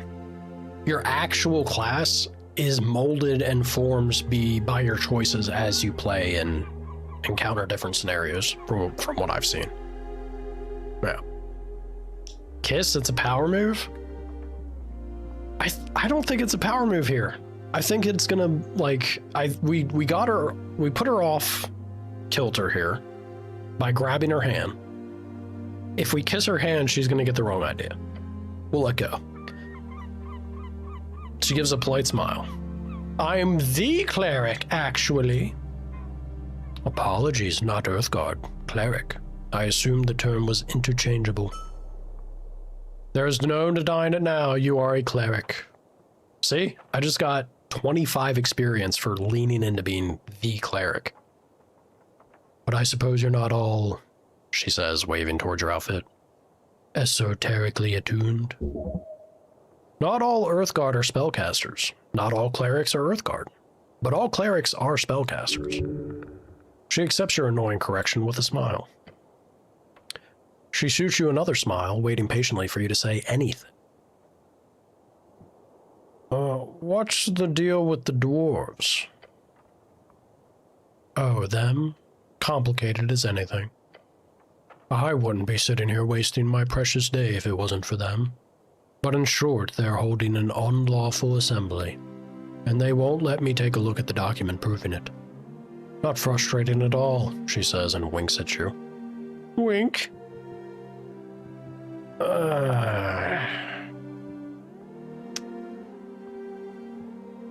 Should I just hand her the PPG thing I got? With the documents in hand, she could simply hand it over to the magistrate's office and let them deal with it. The dwarves would be furious.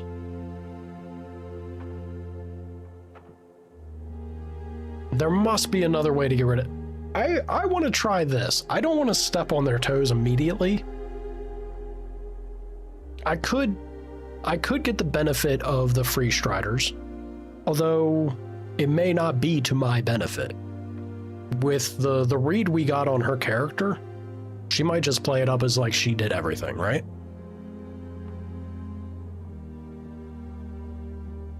Must be another way to get rid of the dwarves. Let's see if we can avoid that. Yes, with force.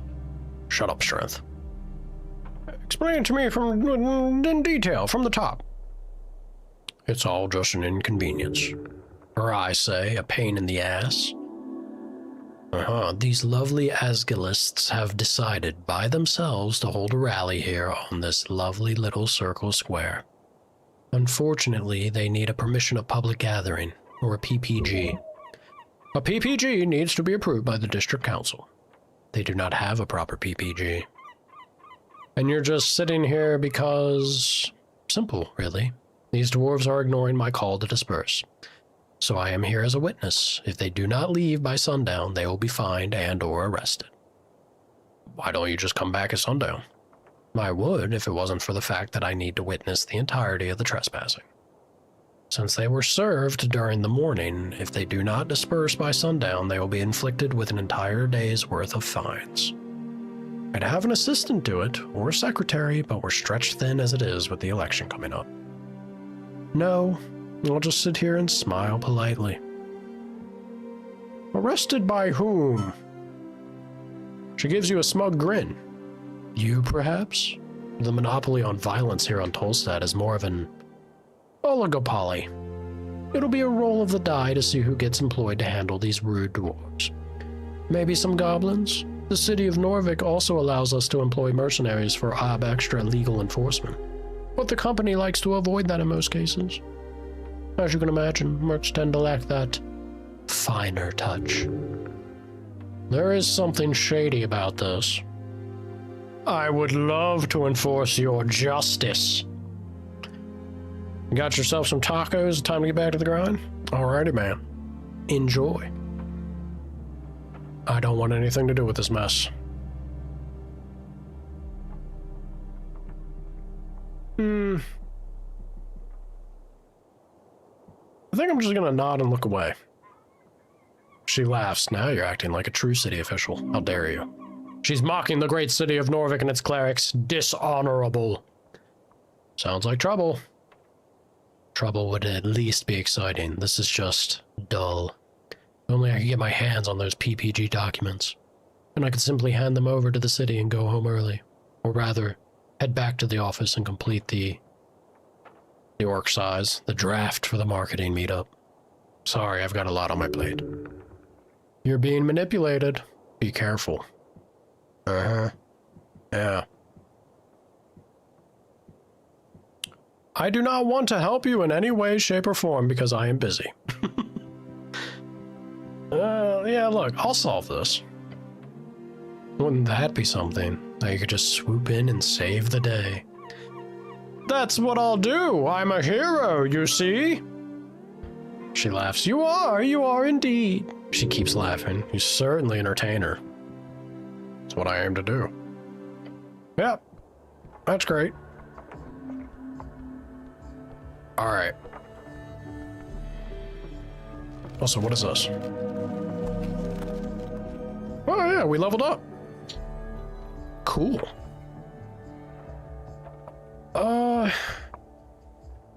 What's the move here?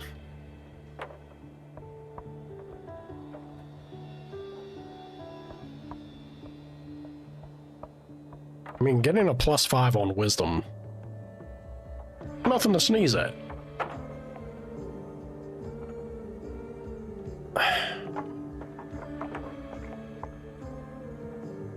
I kind of want to pad charisma, though. This is definitely a, you know, a conversation-heavy game, right? At least having a 0 on charisma would be... That's at least better than a negative modifier. Is it even salvageable? Am I being a fool if I try that? Kinda.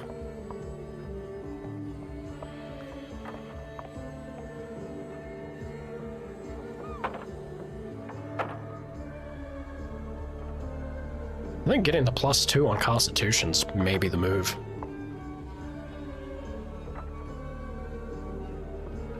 We've had a lot of moments with Constitution. And a lot of those moments have been a failure, so... I feel like a +2 is not bad. Our intelligence is already a +2 because of the pocket watch, I think. I'd love to push wisdom higher, but it's not necessary. This is plenty. +4 already. I think I'm gonna do Constitution. That strikes me as the move.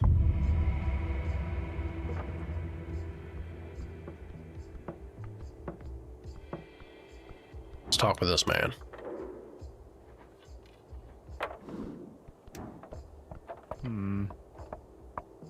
The older dwarf puffs out his chest as you approach. Fancy helmet, city man. He speaks in a short and quiet manner, as if he's scared of his words actually being heard. Dwarf behind him laughs. Stand up for yourself. Don't engage, just leave. Thanks. My mom got it for me. You making fun of me, dwarf? Yeah. My mom got it for me. Oh. It's a lovely helm. She has good taste. You made him feel bad for making fun of it. This is not an evil person. I mean, hey. All's well that ends well. Stare at him. He looks around. Stare at him harder. The dwarf glances at his boss. You here for talking, then? Stare at him while slowly leaning your head to the side. You should, He stutters and points towards the stout dwarf on the stage. talk to him. It's all about the mind games, I guess. It's becoming the sociopath run. Mr. City Man, what do you want this time? About the rally.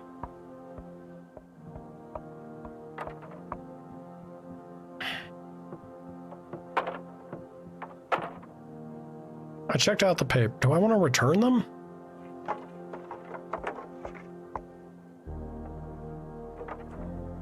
I guess I've kind of decided that I don't want to work with Vera much. Yeah, I checked out the papers. These papers are expired like last week. He takes the papers and shakes his head. With a groan, he mutters, I know, but the date is just a mistake, you see? I personally had this signed by the magistrate 2 days ago after the supposed expiry date.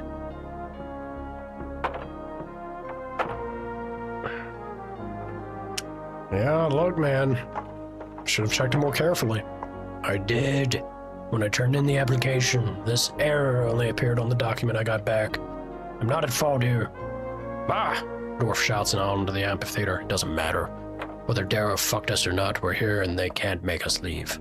Gives you a menacing glare. And I hope for your sake you're not the sorry lad she's hired to do the deed. Shrug. I'm indecisive. Noticeable. He spits on the ground. Fan's cap. A dwarven word meaning something along the lines of devilry. Common curse word. devil, lawful evil fiend. They are lawyers. Oh, wow. Soul traders, and either the most efficient type of leaders or the worst type of middle managers.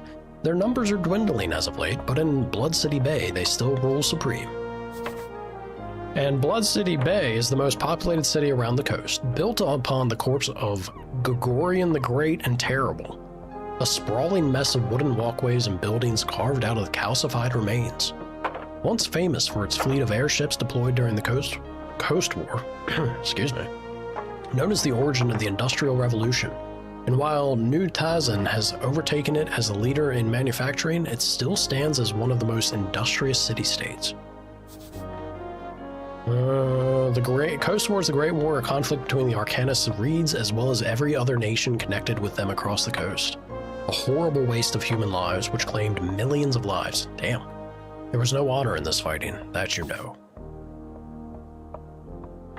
Estimated claim more than half of the entire human population. Damn. Said to have begun in 398 AE by the inciting spark of the assassination of Priestess Iona. And it generally agreed to have concluded with the fall of Thazan 57 years ago. It's crazy. Oh, excuse me. A nobleman, huh? In the old country, yeah. That doesn't matter here. I'm just a foreman of the Tolstad district. Weird question. How much money do you have on you? Foreman? I've worked my whole life for the movement. I've earned my title. I bet you're only here because of Mommy and Daddy. Oh, yeah, I'm sure you've worked very hard for your position. 17 years, human. It's called dedication. About this Asgal. What about him? Asgal Ashmask is a very controversial figure in Dwarven myth, as well as history. Who is he? Who is... He's taken aback by her question. He's Asgal! Asgal the Great, the Kind, our liberator. His legacy is as flawed and complicated as his message. Born at the beginning of the Divine Era, he is a disputed demigod and warlord of the revolutionary Dwarven legions. Third out of the 5 eras, when the first gods were born out of mortal folk and power began to entirely fall into their wonderful and fragile hands. Ah, so he's a big deal. Big deal? Shakes his head. He was a man, a dwarf with a conviction, to break the tyranny of kings. We are here as keepers of his legacy. I gotta ask though, is this a religion? Are you all a cult? Most certainly not. He scoffs in your general direction. Oh, here we go. Is it a cult? I don't know who you've been talking to, Mr. Cityman, but let me assure you, Asgal was no god or demigod, or anything related to it. He was a simple man with a dream of a fair and just society. Nothing more. He is infuriated, but not because of you, but because he has defended this position many times.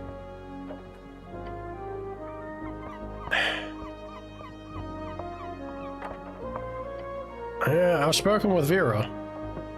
What did the brute say? The dwarf is pulsating with a surge of masculinity. This might be the start of a fight, if you're lucky. If you're lucky. Yeah, look, if you don't leave before sundown, you'll be fined and arrested. Oh yeah? Will you do the honors then, Mr. Cleric City Man? Here chuckles among the dwarves. No, but she'll get someone to do the job. Someone, huh? Some grunt with a paycheck, I bet. Bah! And you'll probably get a massive fine or jail. The other dwarves start grumbling among themselves. Hey, he says, leaning in. What do you expect me to do, huh? These boys are counting on me. He's standing here for pride and nothing more. It is only good for the cause and for his men if they leave at this point. You must show him the truth. As terrible as it is, leaving is the best option for these poor activists.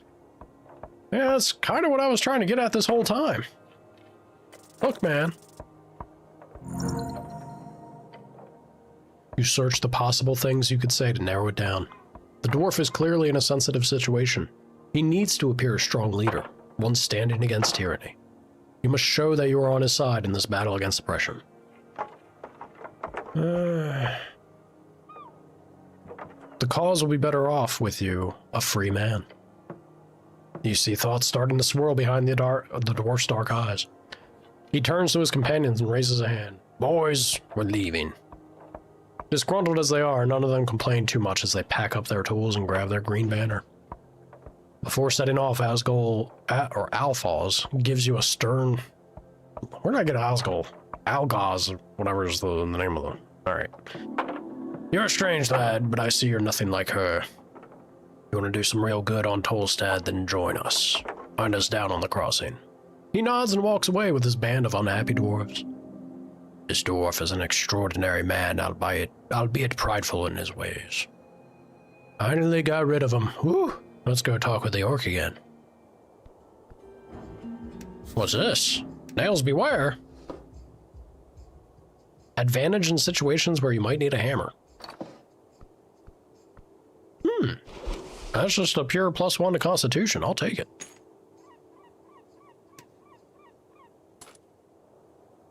So wait a minute. What do you mean a weapon won't go there? Take it off. So I didn't realize I was already getting +1. Oh yeah, it's for my helmet. I was already getting +1 there, so now we jumped up to +3 con. That's pretty good.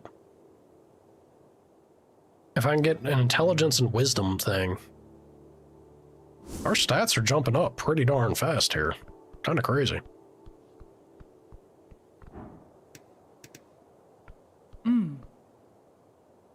I have to say, with all due respect, well done.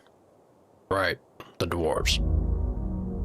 Oh yes, I saw the whole thing. The whole thing? So that's how you handle them. By resolving it with a few kind words. Won't say that's not impressive on its own, human. He's actually quite annoyed that you didn't solve it with more force. No blood spilled. Mission complete. Yes, I suppose this was the cleanest solution. Her expression says, but a little blood wouldn't have hurt. You've done a great service to the Ascani Reeds Trading Company today. And on the topic of payment... Oh. Yes! Jackpot! Ah, that hit the spot. Give me another job now? No, I'm good. Thanks. She gives you a kind smile. May Earth smile upon you. And do visit our trading post down on Water Lane if you have time.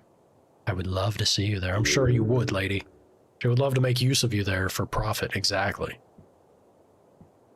I love you! What? I'm gonna do it because it's unhinged. I'm sorry? She pretends not to hear you. It grumbles. The lowest part of your gut, it turns. You said it. Now stand for it. This terrifically handsome woman deserves to know the truth. I said I love this weather we're having. Why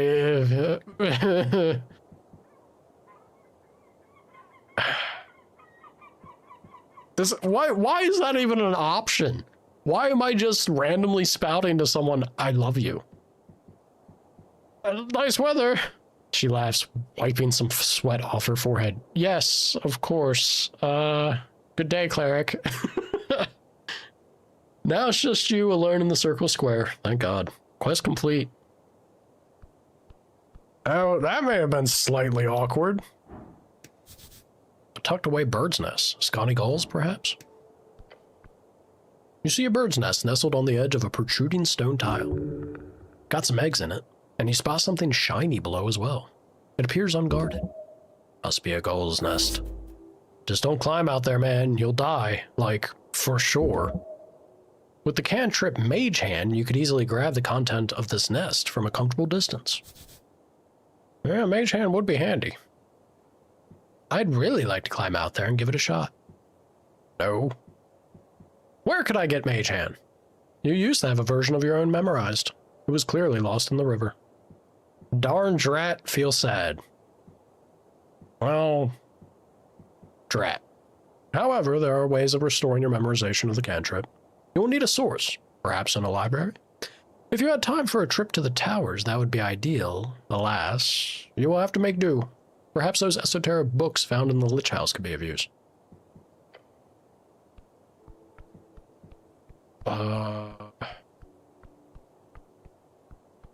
Do you think one of the... Because I read the folktale thing.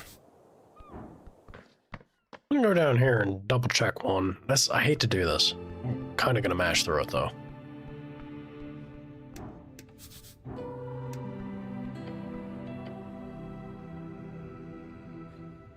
Arcanist histories. I don't think anything... I think it's stuff that I'd have to restore the book that I had, or I'd have to learn how to read that book over there. Collected Chants of Norvik. Yeah.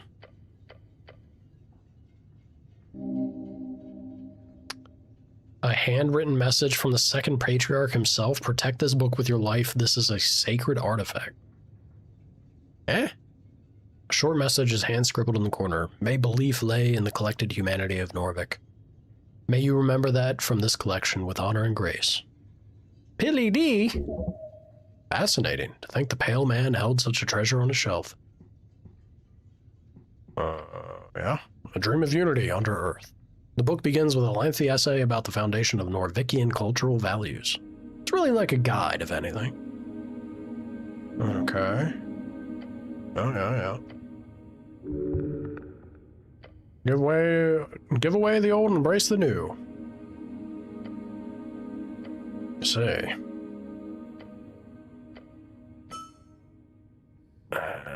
That's a long-ass foreword. Yeah, it's like 5 pages. Old man likes to ramble. I want with you to foreign shores, my lord, my guard. Feels bad, man, but I'm just trying to, like... It is your favorite, truly. Alright, I'm not gonna find Mage Hand here.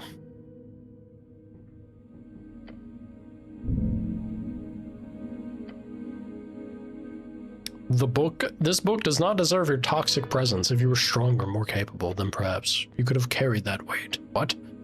You really want the book? One day it could be yours. This is very confusing. I'm just putting back the book. Let us forget this for now. Hold on.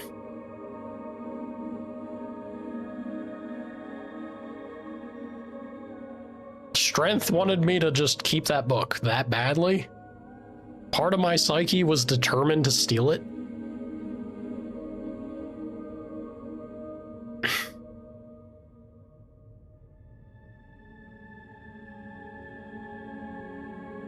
Uh-huh.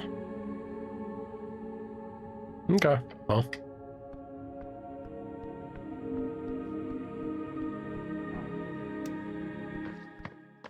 We gotta get some way to read Draconic or restore my book, I believe. Miskin's Lich House, but then the "and dentistry" is scratched out. So he was a dentist. Weird. How's this? Graffiti and I can't read? An apple? Boink.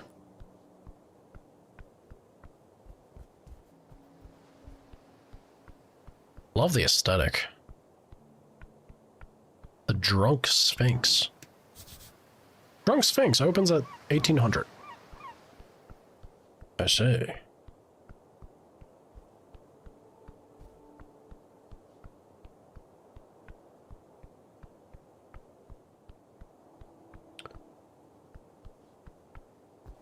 A little devil dude? Little fiend? What's he doing up there?